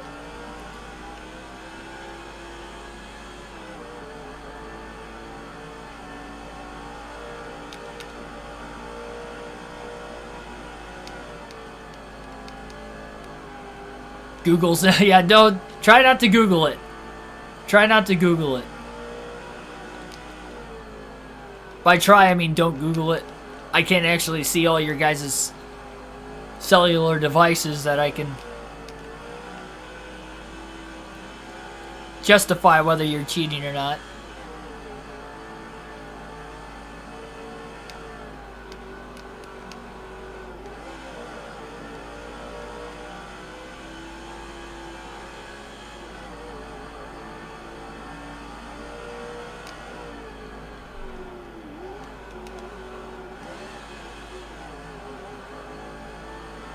Yeah, I have no clue. Billy Craven. I wanted to see if you guys could at least guess. I'm surprised you guys aren't even guessing. I get no clue. Maybe it's hard for you guys to pull a guess.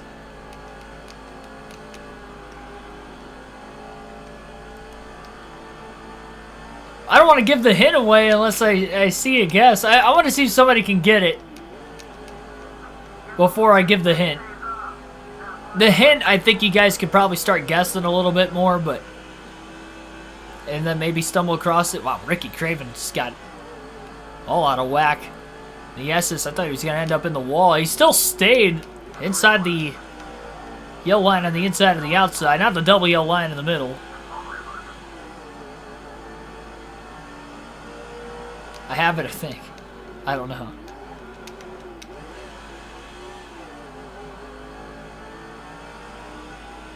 Don't know any drivers from New York, to be honest. Alright, I'll give you guys a hint.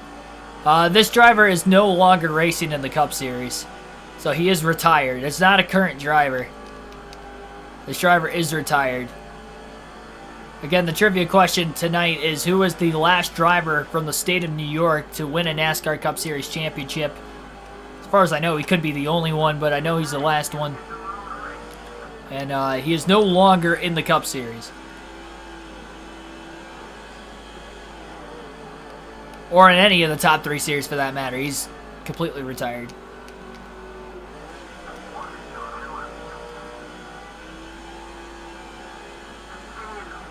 Side by side with another lap car back to the start finish line, the 111. I'll give you guys another lap. Lap 112, I'll give away the answer. I want to see if you guys could guess it at least. I have not seen a single guess yet. I didn't think I was going to stump you guys this hard tonight. I knew it was going to be a tough question. And there's only one track in the state of New York, and it's Watkins Glen. Coincidentally enough, it's a road course.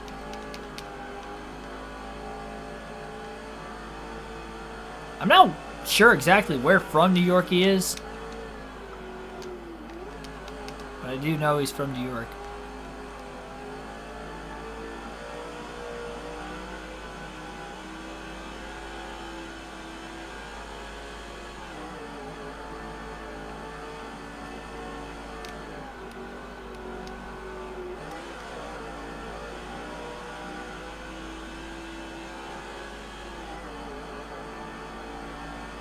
Sorry, I said lap 112. I was thinking we were on 111. We were on 105. I'll give the answer by the end of this lap. No guesses.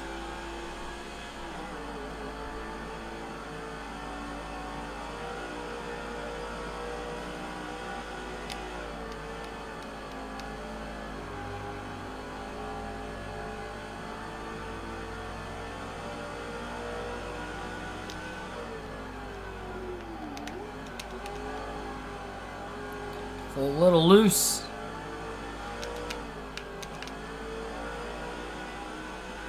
No, Jeff Gordon's from California.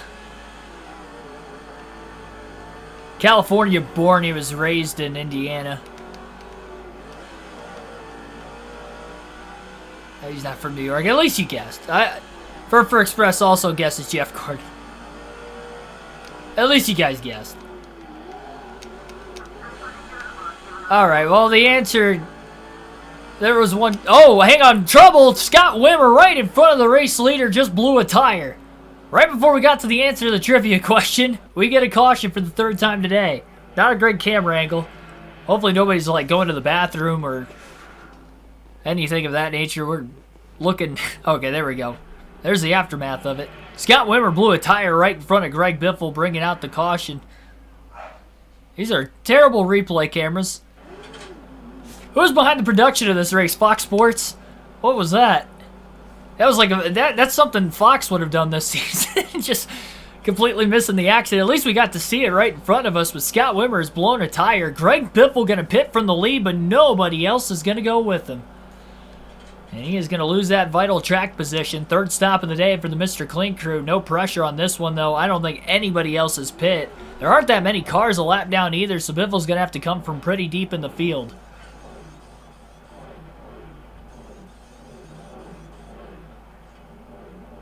Adding to the suspense of the trivia question, we get a caution right in the middle of me about to say the answer.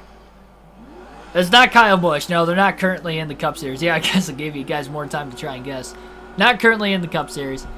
I'll give you the answer here before we go back to Green Flag Racing. Oh, wait, he's still, yeah. So the answer is another Jeff. It is not Jeff Gordon. It is Jeff Bodine. Jeff Bodine is the answer to the trivia question. The only driver that I know of, at least, but is the most recent driver to win a NASCAR championship that was born in the state of New York. Green flag back in the air. Biffle will restart in 30-second. Jeff Gordon will get the restart from the lead as we are back to Green Flag Racing. Big stack up into turn one at the back of the pack with the single file restart. Hicks is on the right side of Greg Biffle. Lonnie McKinney not that much further up ahead. Biffle's going to squeeze in line in front of the 107 of Hicks. Again, those two are rivals, so he's trying to get away from him. And now he's underneath McKinney, and he's hoping McKinney doesn't try to sideswipe him at all here. Gonna outbrake McKinney. Biffle has fresh tires, and he is soaring through the field right now. Wait, he's still driving. Jeff Bodine? No, he doesn't. Oh, he drives the pace car. He drives the pace car. He doesn't drive the... He's not active in the Cup Series. He is the pace car driver, I think. Or is that Brett Bodine? Who's the pace car driver? Is it Jeff Bodine or Brett Bodine? One of the Bodines is a pace car driver. I know it's not Todd. It's either Jeff or Brett. If it's Jeff, that's not what I meant. Exactly.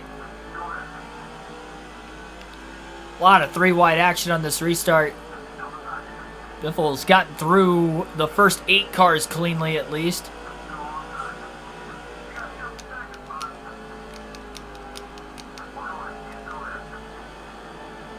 Stink's giving up that track position. Hopefully he's led enough laps to try to compete for the most laps led. These are the first laps Jeff Gordon has led in this race.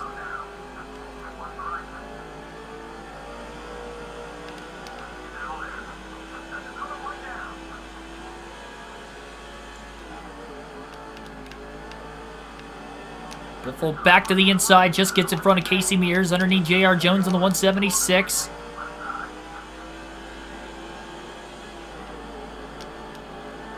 Oh, just gets back up to the outside. He wanted to. He gets into the back of the 43 now. Jeff Green.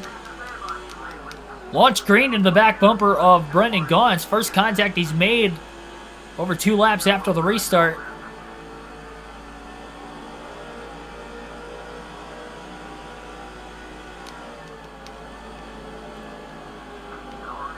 It's a very dark racetrack.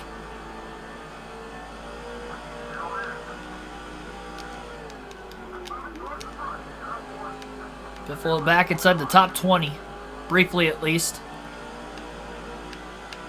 3 wide into the S's. Battling with Jeff Green in the 43. Nearly cleans out Joe Nemechek sideways, and Nemechek's going to go around. Caution. Oh, no, I think the caution happened in front of him. Hang on, there was one car that checked up on the apron. No, the caution was for Joe Nemechek. Never mind. I was going to say, somebody checked up on the apron and Biffle ran into the back of him. I couldn't tell who that was. But Greg Biffle involved in this accident. Caution flag is out again. See you at the desert. Well, thanks for stopping in tonight, Fur Express. So, our 4th caution of the race. Biffle going to have to repair some damage. Being involved in the accident, though, he is not going to pit for fuel or tires. Doesn't want the unfair advantage there. He does have fresher tires as it is.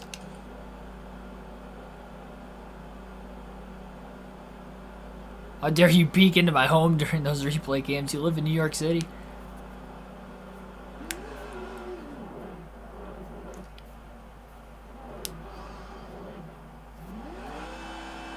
Fox Sports isn't the only sports that misses the live NASCAR action when there's an accident. They miss the replay of it. EA Sports having the same technical issues tonight. I'll give EA Sports a pass, though. They're trying to film this in New York City. Fox has never tried this before. They've been doing a lot of new stuff recently. This is not one of those new things. Green flag back in the air. Gordon's still in the lead heading to the restart.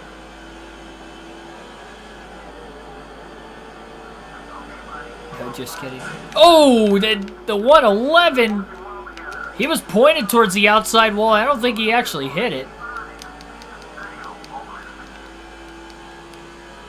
I don't know how he didn't, but he didn't. Biffle hit him pretty hard. Not sure what the damage is looking like on the front of the car. Hopefully he's not in the red again.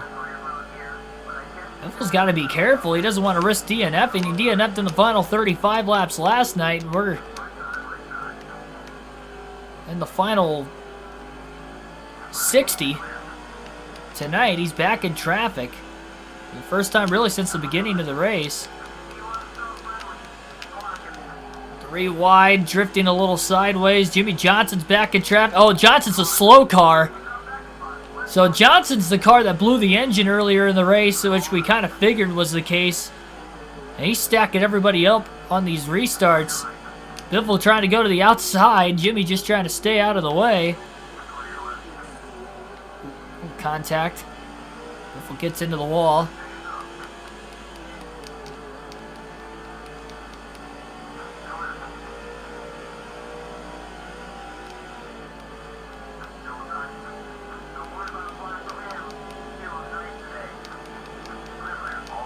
I think Biffle may even think about short pitting just to get out of traffic and try to get some clean air and fresh tires back on the car. He had fresh tires by about 20 laps. The problem is that they probably burned off with him being involved in that last accident, which is unfortunate.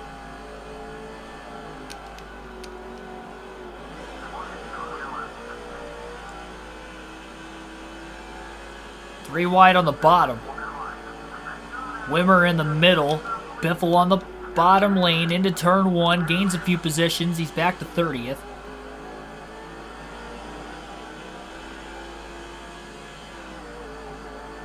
Now, if this was St. Louis, though, Billy, then we might have risked seeing you.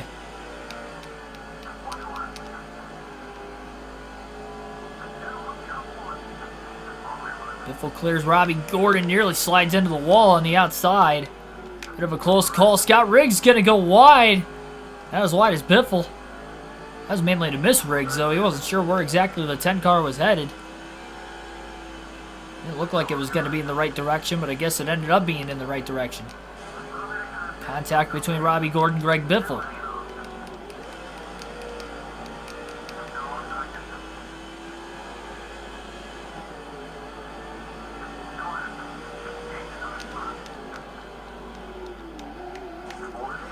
Biffle just dove it into the inside wall on the bottom. Still made a couple passes with it. Lonnie McKinney's the next car in front of him. That is a rival of Greg Biffle. That's not going to help Biffle try to make the pass on him either. Neither is that.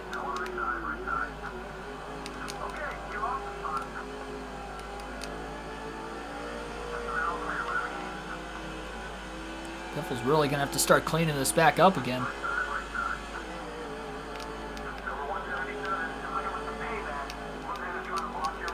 I don't know what kind of payback Lonnie McKinney's exactly looking for. The reason why he is upset with Greg Biffle is he takes a swipe at him on the front stretch.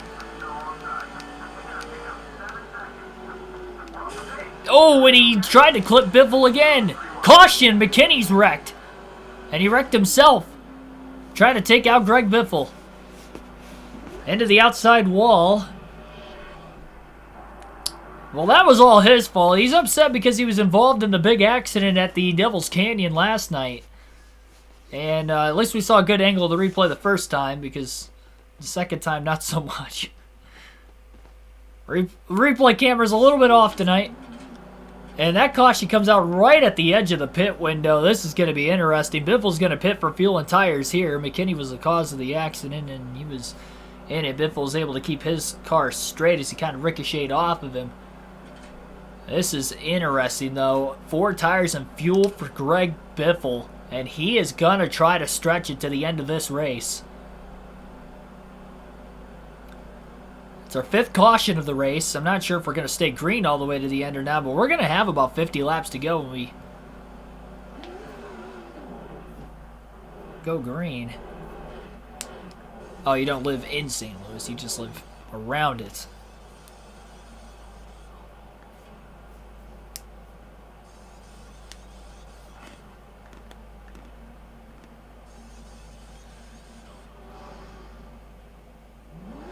Patching up more of that repair work on the left front.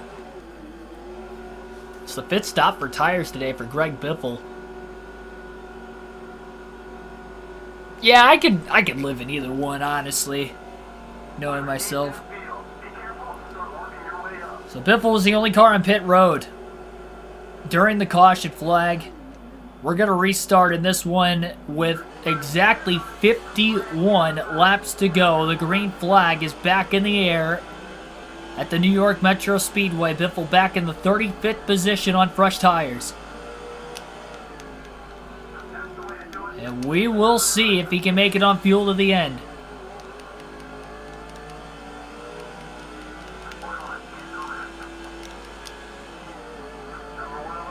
Made a couple passes on the outside initially. We saw how good he was on fresh tires before he got involved in an accident. Now he's got the car a little bit repaired again. He was able to take 4 fresh tires after Lonnie McKinney brought out the 5th caution of the race. Oh, stacking up in front of him he shoots Menard into somebody. I couldn't tell who. I think it might have been Greg Hicks that he shot Menard into. That was after contact with a 111 down on the bottom. Oh, more cars are sparking up ahead. They're 3 wide, trying to miss Jimmy Johnson, who was on the outside lane. I think that was why there was so much of a stack up those couple corners in the middle of the lap. Big run on the top for Biffle.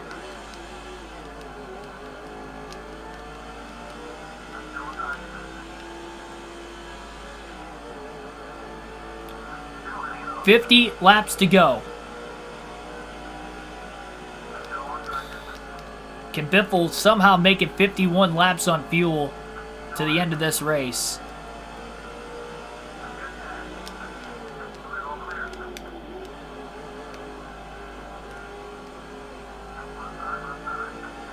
I think with a caution, he's got a chance. On green flag conditions, he went about 48 to 49 laps the last run. And he didn't push it all the way to the end, though, either. He may have been able to go another lap or two. We'll never know. Although we may find out before the end of this one. Jeff Gordon back in traffic. Or, sorry, no, that wasn't Jeff Gordon. Gordon's the leader. I think that was Terry Labonte in the 5. The other Hendrick Chevrolet. Another one of them, at least. And it was Labonte. It was in the middle. Biffle to 26th. And there's Lonnie McKinney again. Biffle trying to get him loose. 3 wide with McKinney. McKinney wrecked himself trying to wreck Biffle earlier. Biffle outbreaks him. Oh, McKinney makes contact with Brian Vickers, though. Towards the outside. Biffle dives underneath Ward Burton. Ooh, contact with Burton. Knocks the 0 a bit sideways.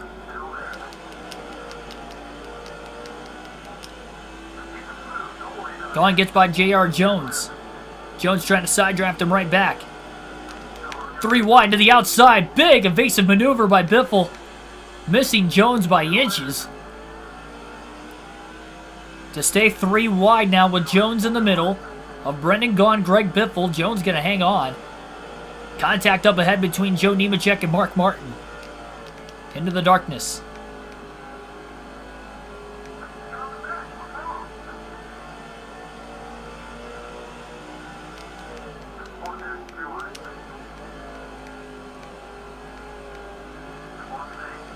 Still through. They've been 3 wide for about a half a lap.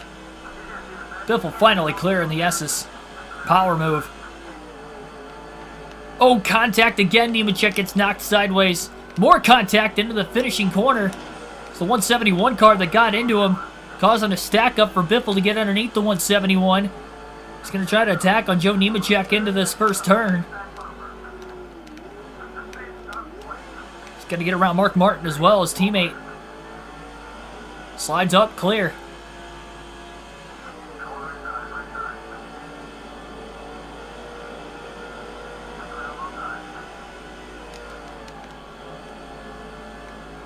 And a move to the inside of Casey Mears.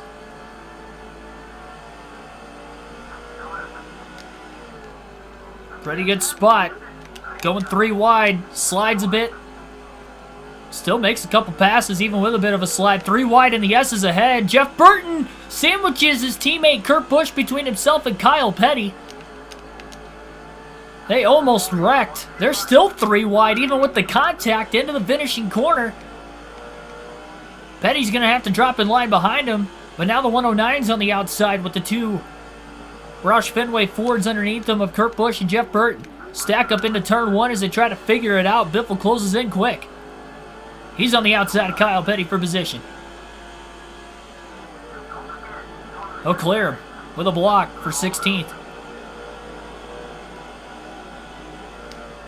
Busch and Burton still side by side. Now all 3 Fenway cars at 3 wide. Biffle go into the bottom, but he's got the fresh tire advantage by about 25 to 30 laps.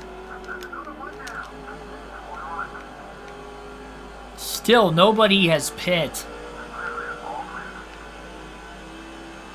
since the restart.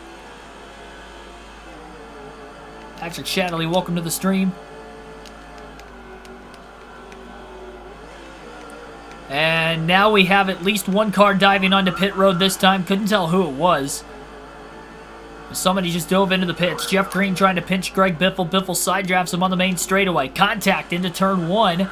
Biffle barely keeps it off the wall, though, and that really moved Green himself out of the way trying to pinch Biffle.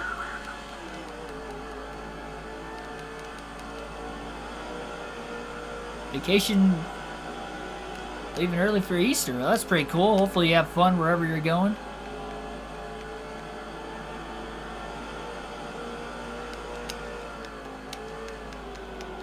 Muhammad Adden, welcome to the stream.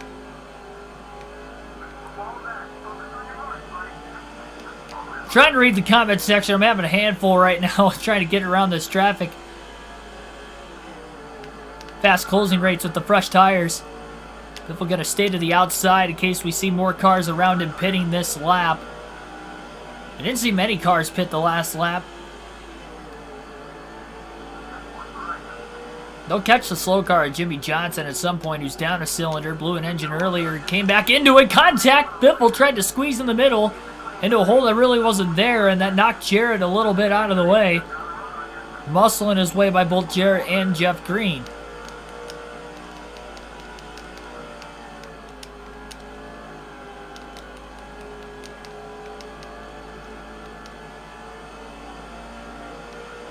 Going to Galveston, Texas. Hopefully it's warmer there than what it is. I know you said you had some snow. We had some snow last night too. We had about a half an inch. The wind chill was 2 degrees when I went to work this morning. I don't know what it was when I left. It felt colder when I left work, personally. It was a brutally cold day for middle of March, even in Ohio. I mean, it's usually, by now, at least consistently around 40. So for it to be that cold, if I didn't know any better, I would have thought it was the middle of January. That's how cold it was today. Michael Waltrip's still in the top 10. I mean, things get crazy here late again like it did last night. That's what gave Waltrip an opportunity to win. He's in the 9th spot right now. He was in 8th, but Biffle just got around him. Elliott Sadler with another run in the top 10. Currently, at least. He's in 6th.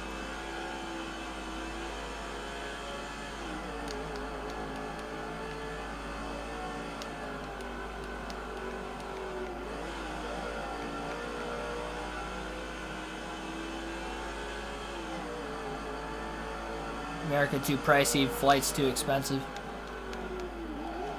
I've only flown once. It can be pricey. I don't know what, your economy is compared to ours. So I wouldn't know, what would be cheap or expensive. But if you're saying it's expensive, it probably is more expensive than your side. I agree with you. It's like 12 in Liverpool right now. I don't know what the temperature is at our house right now. I know the wind chill this morning was 2 degrees. We've had 20 to 30 mile an hour winds all day today. Because the temperature itself has been right around 20, but wind chill's low single digits. Sadler throwing some really big blocks on Greg Biffle over the last few laps. Another car pitting. Casey Kane in the 9. On pit road, slow car Jimmy Johnson coming up the way. Biffle to the inside of Elliott Sadler. I think Sadler's going to get stuck behind Johnson on the outside. Johnson holds up Sadler. Biffle to 6th.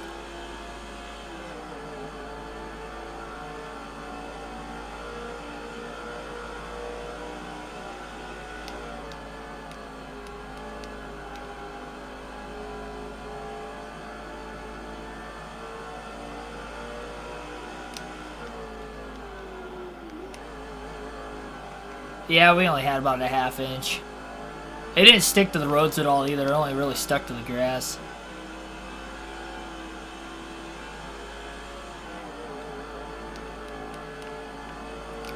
I think there's a chance of more flurries tonight, but that's about it. Biffle slides on the apron. Still sliding off the exit of the corner. Still looking to the inside of Bobby Labonte, though, for 5th. Did a great job not locking the tires up in turn 1 at all. Grips the inside really well. Clears Labonte with a clean pass. So Biffle to P5, trying to drive his way through the field after restarting the tail end of the lead lap. He was the only car that pit during that 5th caution of the race. Right at the edge of the pit window. He restarted with 51 laps to go. Biffle went 49 laps on his last green flag full fuel run without any cautions. He could have potentially pushed it farther. He just didn't feel like it that early in the race. But now he's in a predicament where he may have to. We get a caution. It's going to be interesting considering how many cars have already pit. If Biffle were to pit and put himself back in traffic again, because it might not be worth it. I don't think he'd have a shot to get back up there. We also don't want to run the risk of running out of gas. Contact between the Roush Fenway teammates back across the start-finish line as they battle for 4th. Matt Kenseth and Greg Biffle.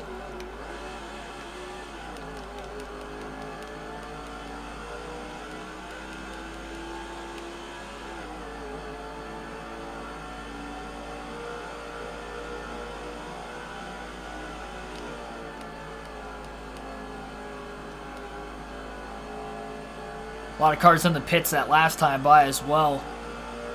None of the top 3 pit that last lap in front of Biffle at least. Biffle pushes hard, trying to keep Kenseth behind him. Dale Jr. is in 3rd, right in front of Greg Biffle.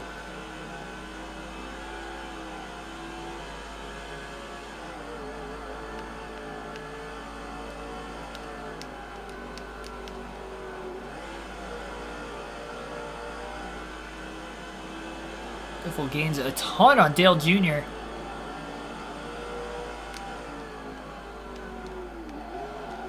Locking the brakes up, getting the undercut in turn 1. But because he locked the brakes up, Dale Jr. beats him back to the gas. Biffle didn't side draft him too aggressively that time, but they're still side by side. I think the fresh tires are just enough for Biffle to stay alongside Dale Jr. for position. And he's there. Biffle up to P3. And he's still about 4 seconds behind race leader Jeff Gordon, who's leading a lot of laps all of a sudden. I think Biffle still led the most.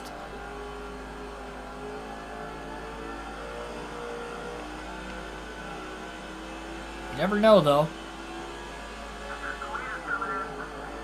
So by the crew chief sound, the leaders are coming in, at least one of which. And Jeff Gordon will pit. Gordon on pit road. Tony Stewart will be the new leader. 5 bonus points. That's the first lap led for Stewart today. Battle for the lead now between Stewart and Biffle. Biffle hard to the bottom lane. Stewart got a little bit tight.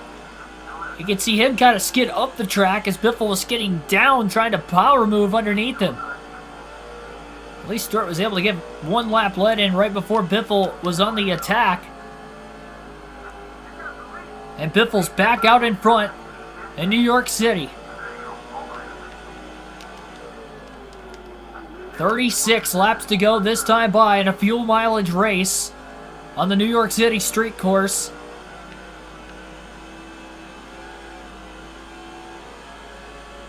And the Rush Hour 350.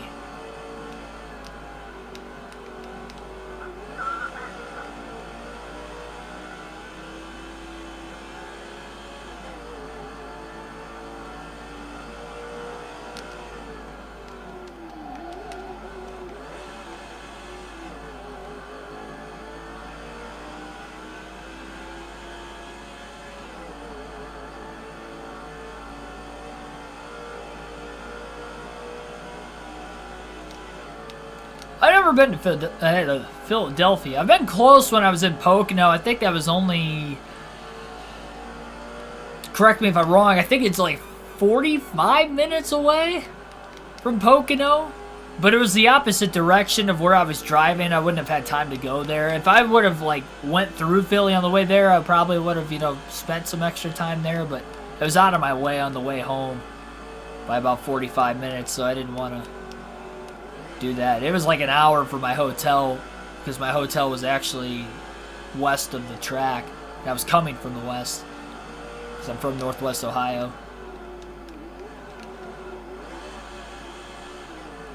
Traveling through central Pennsylvania. Wrong, it's an hour. It might have been like 45 miles then. That would probably make more sense. Jack Lou Key, welcome to the stream. Thanks for the 99-cent super chat. Your currency looks like 73 cents on my end, so appreciate it, man. Notice you've been dropping some super chats here lately. Appreciate your support, as well as many others that are watching this stream right now. Only 13 likes so far tonight. Let's try to get that to 20. That's our kind of range, I guess, 20 to 30 for these NASCAR video game live streams. So hit the like button if you haven't already. Subscribe for more daily NASCAR content. Greg Biffle's just clinched the most laps led with just over 30 laps to go. Yeah, ECW out of Philly. But just like most sports fans in Philadelphia, and I would include ECW fans in here too, bit hostile. A little too much for my liking. They hate their sports teams, it seems like, from a non-Philadelphia, a non-Philadelphian point of view. It seems like they hate their sports fans. ECW fans, they don't hate, you know, ECW, but it feels like they dislike any other sort of wrestling that's not ECW wrestling. That's what I get from ECW fans.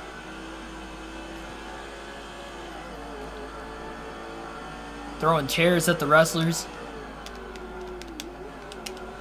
They were definitely just as much part of the action as the wrestlers, it seemed like. They would call them passionate. I'd call them a little hostile. Passionate, saying it lightly.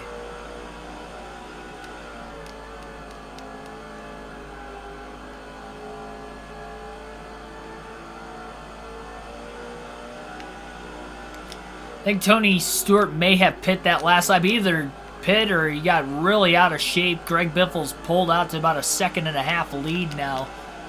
Lap traffic up ahead from cars that have already pit. Jimmy Johnson is the next lap car, though. He is a few laps, well, more than a few. He's a lot of laps down. He blew an engine earlier. He came back on the track to try and get any points he can. I'm not sure if he's going to be able to get himself out of last or not. You'd imagine he would only come back out in the race if there was a chance of that happening. We'll just have to see the running order at the end. But he came in top 10 in points. That's a tough DNF for him. He led a lot of laps early. I think he would have been a strong competitor to Biffle to win this race. Biffle's in a league of his own right now. We know he is going to be close on field to the end. Everybody else stayed out during that last caution. They have been pitting here over the last pretty much 15 to 20 laps, kind of spacing apart when they're making their final stop of the day. They'll be able to make it now, and because most of them are going to be on the lead lap with this being a road course, if we get another caution before the end of this race, Greg Biffle's going to be in a danger spot because he either has to restart at the back again and take himself out of a win there, or he stays out trying to risk it on fuel. But if he runs out at that point, trying to nurse it back to pit road if at all possible, he's going to finish towards the tail end of the lead lap. So it is all on the line here. 10th race of the season. A tighter points battle after his DNF last night. And he's putting it in the hands of his crew chief in this one with the fuel mileage. So we have 31 to go, and we're just counting down the laps at this point. Hoping that Greg Biffle may have enough to make it to the finish.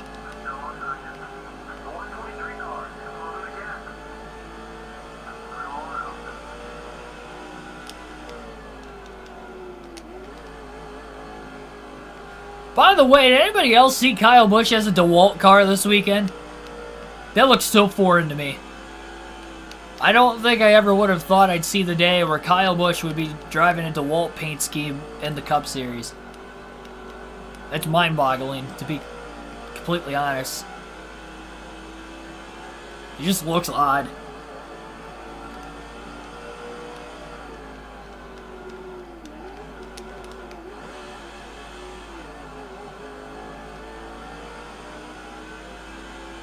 Could you imagine Joey Logano with a DeWalt car? All the Matt Kenseth fans would be going nuts. At least Kenseth was teammates with Kyle Busch there for a little bit, towards the end of his career, but could you imagine Joey Logano in a DeWalt car?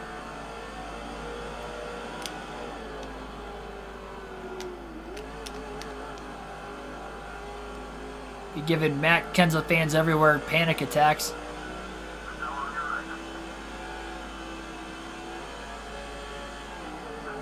Yeah, I had no clue about it until I saw a Twitter thread earlier today. I watched a bit of qualifying when I was at work on my last break. I didn't actually see the end of it. I watched Group A and then the start of Group B, and that was pretty much about all I was able to see. I know Blaney looked fast. He was second fastest in practice. And he was fastest in Group A, or Group B at least when I was watching. He's like 0.2 of a second quicker than Byron. Oh, Byron, who was leading in Group 1. Contact between Paul Menard and Greg Biffle. Biffle just pulled up too soon thinking he had Menard clear, and he was definitely not clear. Halfway on fuel, lap 147, 2 turns away from lap 148. Oh boy.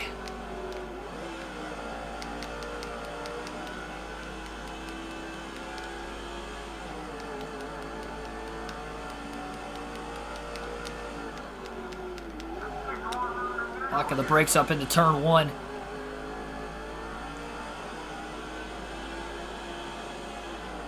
Again, restarted with 51 laps to go.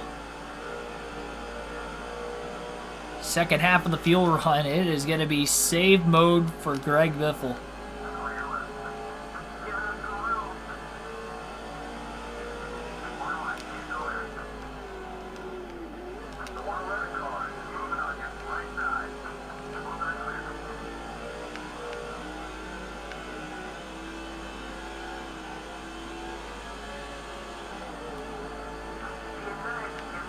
If we were to see a caution before the end of this race, the best bet would be to have a caution sometime soon, so that way the option to pit would be there for Biffle to make sure he makes it on field to the end of the race, but he'd obviously have to go through most of the field. The good news is the more cars he puts a lap down here, the better chance he'll have of being able to make his way through the field on fresher tires, because he'll have less cars to pass. It's still going to be extremely tough.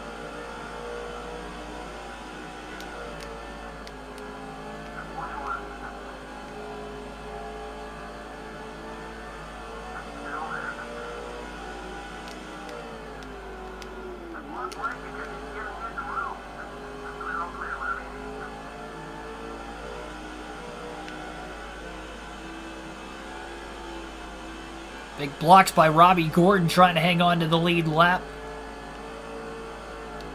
Biffle drives it in deep. Gordon overdrives the corner. He goes really wide, and Biffle's going to clear him back onto the main straightaway. 26 laps to go in the rush hour 350. Biffle locking the tires up down into turn 1.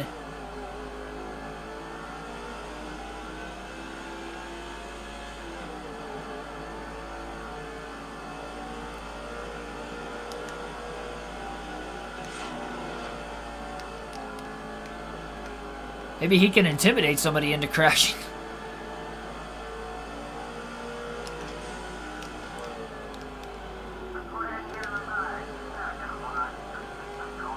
Biffle's gonna have to make sure he's not involved, because otherwise he will have to stay out. Might as well have to stay out if he's involved in the accident, or he's just gonna have to repair damage. You can't replace tires Counts if he turns a car, too, as he gets into the back of Scott Riggs. 25 to go, 150 laps complete.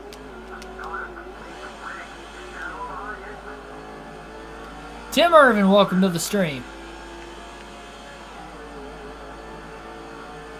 I didn't get to see the finish of the Xfinity race today. I worked during most of it, and then when I got home, we streamed during the final, what, probably 40 laps or so of the race.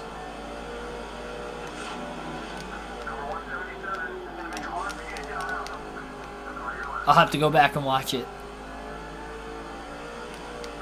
It's definitely crazy with the celebrations usually.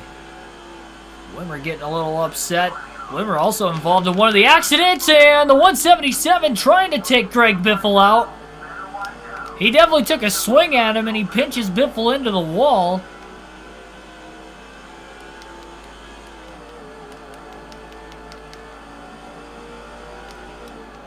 Biffle's going to have a hard time trying to get around him.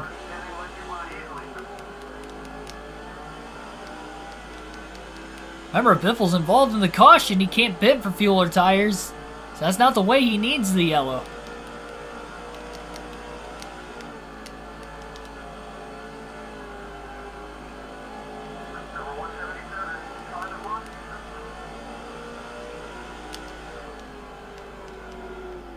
Biffle closes in a ton. Locks the brakes up. And he just got squeezed into the wall again by McKinney. He was down on the apron when he was underneath him, and McKinney still took a swing at him.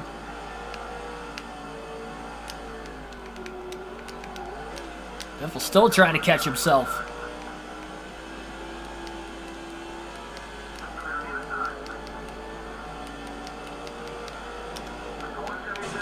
Oh, he powers into McKinney. And now the right front fender's in the red.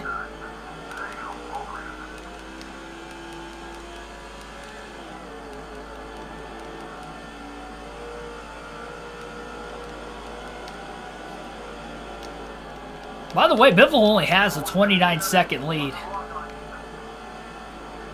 Considering he would still have to pit, I don't know that he would be able to hold on to the lead. Even going fuel only. Slow car Jimmy Johnson on the outside will clear him in the S's. He's going to have to be careful racing around Lonnie McKinney right now. Biffle leads with nearly 20 laps to go, but the right front fender is in the red with all the damage sustained from McKinney. He'll get underneath the 147 car. Onto the main straightaway, 22 laps to go.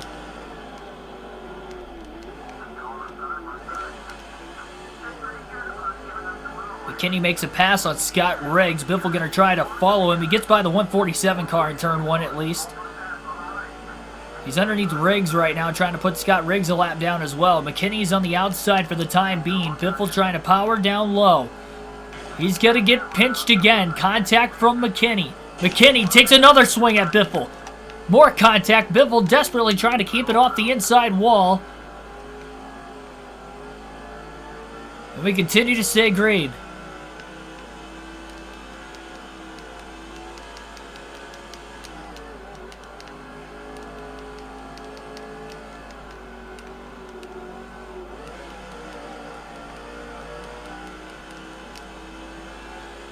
Hopefully Biffle could just drive away from him now. That's the third time that the two have been around each other today. The first time he never actually took a swing. Oh, Riggs drives it in deep into turn one. He hits the inside wall, bounces into the right rear of Greg Biffle, and nearly causes another accident late in this one. A lot of drama. My goodness.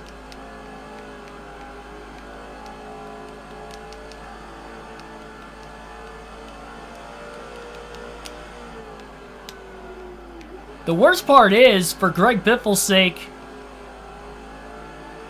is that if he were to save fuel, McKinney's behind him. And he would have another shot at him with the soft right front fender for Greg Biffle, so it might not be worth saving fuel, at least for the moment. Again, Biffle has a 28-second lead, but it is a fuel mileage race. 51 laps to go in the restart. He was the only car on pit road during the caution flag. He went 49 laps on fuel earlier in the race, all green flag laps were ran during that run in which he went 49 laps. He could have went further, but he just pitted out of safety precautions because it was early in the race still. We were only about halfway home. But now that we're late, it is put to the testament here.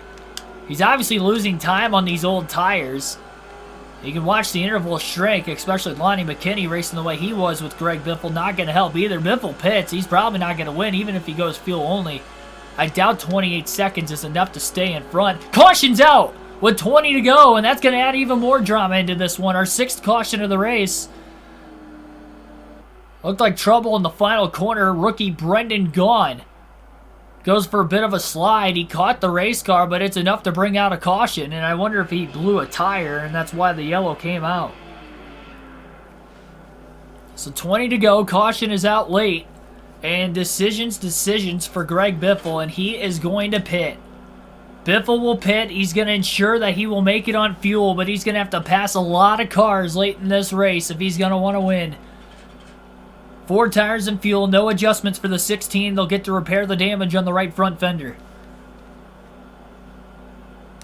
Is it usually windy where I live? Somewhat. 5 to 10 miles an hour is kind of normal, I guess. It gets kind of windy in the Midwest. It's kind of open. So caution with 20 to go. Our 6th caution of the race. We had 6 last night at the Devil's Canyon. Pretty spaced apart with the yellows for the most part tonight, but these restarts have been crazy. We've seen 3 and even 4 wide once earlier in the race. And Biffle's got fresh tires, so we'll see what he can do. About 15 to 20 lap fresher tires compared to the leaders. This is going to be interesting. Jeff Gordon will get the restart from the lead. All the lap cars are going to line up to the inside of the lead lap car, so Biffle's literally going to have to pass nearly every car in the field from the 28th position to win this one, excluding Scott Riggs, who got the free pass during the caution. Brendan Gaughan also hit pit road, bringing out that last yellow, so he also has fresh tires. The green flag is back in the air. Into turn 1 they go. Up on the outside lane, a lot of room for Biffle to run as he gains a couple positions, 1 at least. Looks like 2 spots gained in turn 1 on the opening lap. 17 laps to go. Kind of squeezed Robbie Gordon.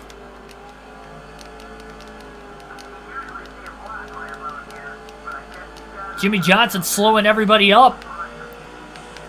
Biffle's in the wall, just scraping it, trying to get by Johnson, and he does get around him.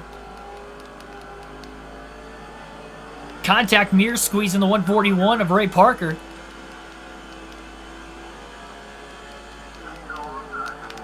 Biffle sideways.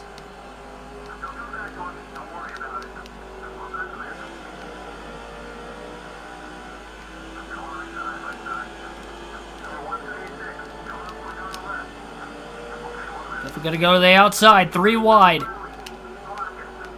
Full send mode for Greg Biffle, but he's got to make clean passes. He's had damage on both the front fenders throughout the course of this race.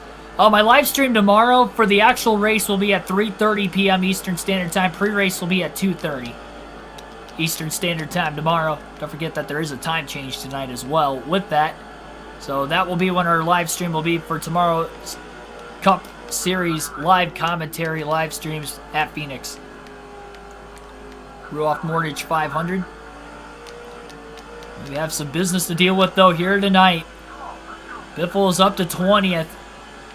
Jeff Gordon's going to try to pull away. Contact underneath Greg Biffle as they were 3 wide. Martin and Nemechek got together. Still 3 wide, though. Another car underneath the 101 of Nemechek. Biffle with another launch to the outside lane. Gets around front row Joe. Now he's alongside teammate Mark Martin. A lot more lap cars, though, still to get around along with the lead lap cars. Biffle's up to P18. Trying to clear Martin back down to the bottom. He couldn't do it. Martin gets a side draft on the right rear corner panel of Biffle. Again, Biffle led the most laps in tonight's race. It would be a shame if he doesn't even get a real shot to win this one. He could have stayed out of the pits on old tires and tried to make it on fuel, or he could have did what he did there in pit and tried to make his way through on fresh tires. But it was going to be hard either way. Some contact up the way. Saw some sparks flying getting into that final corner.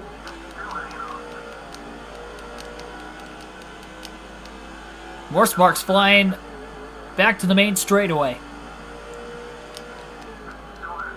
Just 13 laps to go.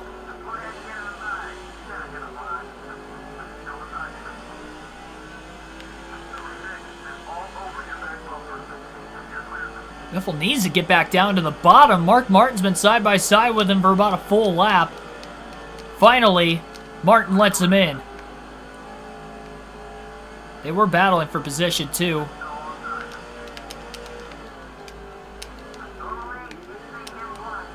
Biffle's got a massive run, 3 wide into the S's.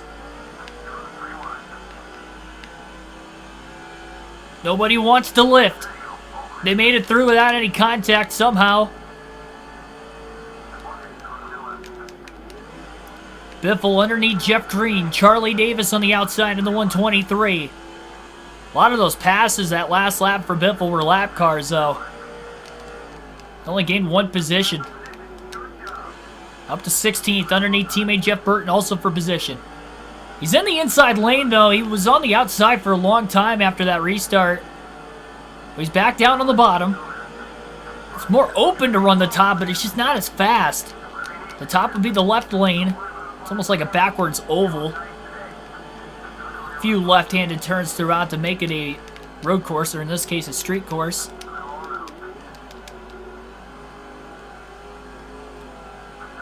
Desperation is on. Somebody else has blown an engine since the restart. Made their way to pit road. And I think the field is going to catch Jimmy Johnson one more time before the end of this race. Johnson off the pace down a cylinder after blowing an engine earlier in the day and then coming back out on the racetrack a little bit later in the going. Right at about the halfway mark, he came back out. If we're going to go back to the outside. Power move on Ricky Rudd. Can he make it work? Trying to get some draft off of Rusty Wallace. Rudd trying to side draft Biffle. Biffle not going to be able to get back down to the bottom into this next heavy braking zone. He's going to be on the outside lane. Pushing hard. 3 wide. Rudd to the bottom. Biffle up high. Wallace in the middle. That 111 car trying to side draft Brian Vickers in the S's as well. Oh, he makes contact with him. That was more than a side draft that time. Stacking everybody up. Biffle's 3 wide. The 111's in the middle. 4 wide off the exit of the final corner. Ricky Rudd is down low. Wallace and the 111 in the middle. Biffle up high. 111 with a hard charge. Biffle still up high. Contact underneath him. How did they make it without any contact 4 wide on a road course? That was insane. I was waiting for an accident there, and luckily they made it through. We know Biffle's car's a little beat up tonight. He did not need that. He's going to get back down to the bottom lane. He was on the top of all of it in a very vulnerable situation with contact going on underneath him at the end when they started to space out a little more. 3 wide into the heavy braking zone. Slides the tires, but he'll clear both Ricky Rudd and Rusty Wallace for 13. 10 laps to go at the line, this time by Biffle, still 7.5 seconds off the lead. Little undercut as he tries to get alongside Brian Vickers. Loose off that final corner, stays in the gas, drives out of it. Big move underneath Vickers. Menard went way wide as well up high. He's a lap down. Get hard for Menard down in the chat, everybody. Jeff Gordon trying to steal a win, looking for his first win of the season on the New York City street course.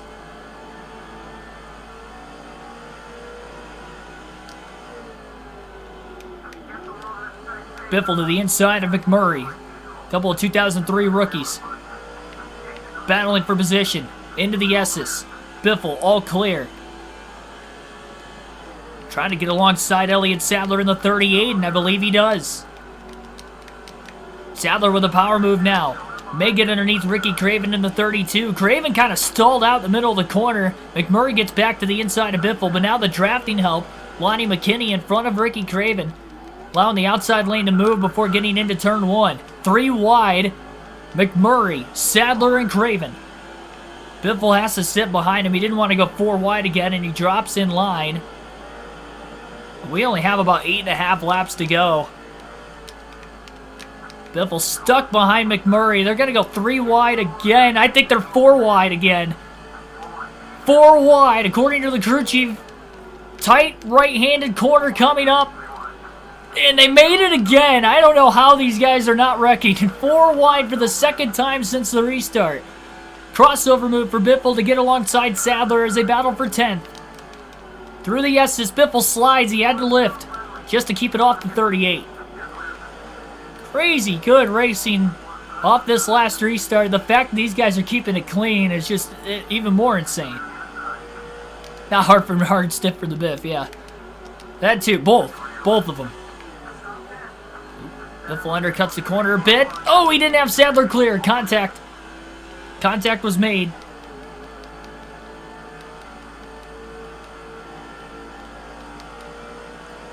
Oh, McKinney's coming back, by the way, for more. He's the next car in line behind Biffle. He's a lap down, but he's tried to wreck him a few times already. He wrecked himself in the process one of the times. I think Biffle's going to need another caution if he's going to want a shot to catch Gordon. He's 5.5 seconds off the lead. He's still got 15 to 20 lap fresher tires. Bit more open space to run now. It's going to be difficult, though, because he's got so many cars in between him and Gordon, as well as the 5.5 second gap. Oh, one car. Oh, Johnson's in the... I was going to say, Jimmy Johnson pulling into the pits. Maybe parking it for the rest of the night. Big lockup of the brakes. Unless he's making a pit stop. Maybe he has to make one more stop in this one. If he comes back out on the track, they might catch him one more time yet.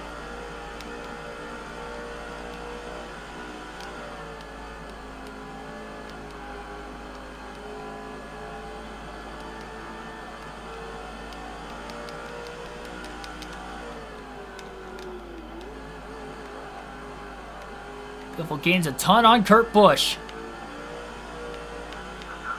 Into the S's. Under 5 seconds off the lead. Side by side with Busch. Will Busch lay over and let his teammate go? He does. And Biffle's able to get back down to the bottom. Great pass on the outside. Kurt may have let him go, though. 4.5 seconds off the lead. 6 laps left. But Biffle has 15 to 20 lap fresher tires. Locking the tires up in turn 1. He's pushing hard.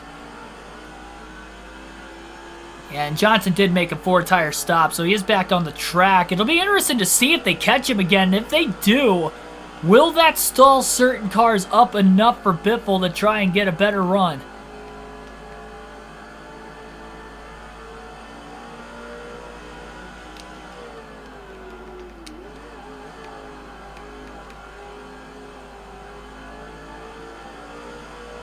I wonder how many more lap cars, if there's any more up here as well as the lead lap cars.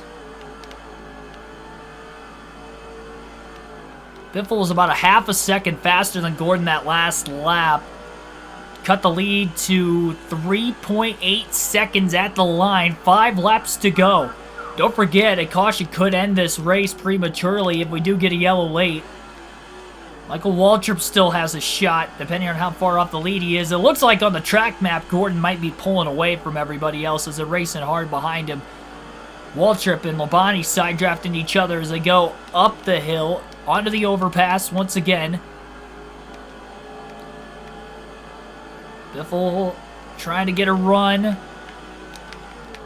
Oh, he gets into the back of Labonte. He almost dumps him. He put him in the wall. No caution. That could have ended the race if we saw a yellow. Biffle's glad it didn't end the race because he knows he can at least get more positions.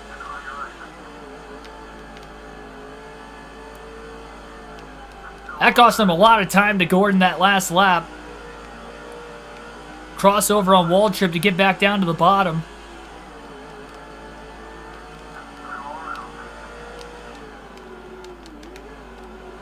It'll make the pass on Mikey for 7th. Hopefully Bobby Labonte didn't lose too many positions. Getting ran into from behind from Greg Biffle in turn 6, I believe. Seeing a few cautions in that area of the racetrack as well. Turns 1 and 2, we've seen a couple of them also. Then that finishing corner as well is really where we've seen all the accidents transpire in tonight's race. 3 laps to go in the Rush Hour 350 at the New York City Street Course. Biffle's doing what he can. It's under 3 seconds. That lap that he got into the back of Labonte really cost him a lot of time. Stewart squeezes Biffle. That's going to cost him some time too. Every 1/10 of a second so vital, and that contact's cost him a couple tenths at a time. Stewart just ran into the inside. Well, he's all over the place right now. Maybe struggling on those older tires. And Jimmy Johnson is right in front of Jeff Gordon. I don't know if he slowed him down much. You would think he probably would have pulled over for his teammate.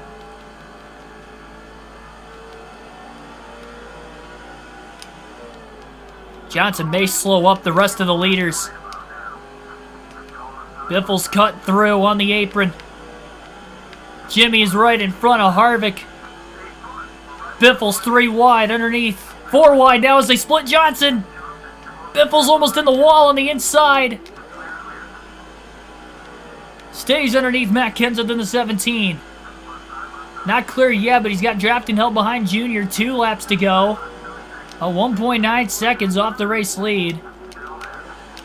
Biffle a bit sideways, holds on to the race car.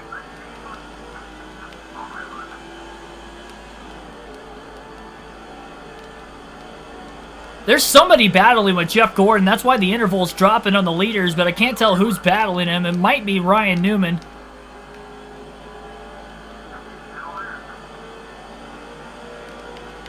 Biffle gonna go hard. Underneath Harvick for 4th. He's got him.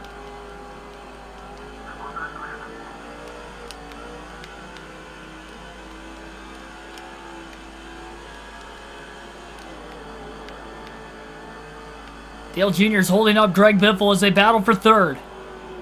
White flag is going to be in the air. 1 lap to go. Next flag is going to be the checker. No cautions on the final lap. And a NASCAR EA Sports video game. Gordon is side by side for the lead through turn 1. They're side drafting the heck out of each other and slowing each other up. Not sure who is underneath them right now. But they're still side by side as they go over the overpass. Greg Biffle, Dale Jr. drafting one another. Do they have enough time to get there, or are they a little too far back on the final lap? Gordon still holds on for now. Biffle hard to the outside of Dale Jr. for 3rd. Now they're side drafting each other. More contact. Biffle to 3rd.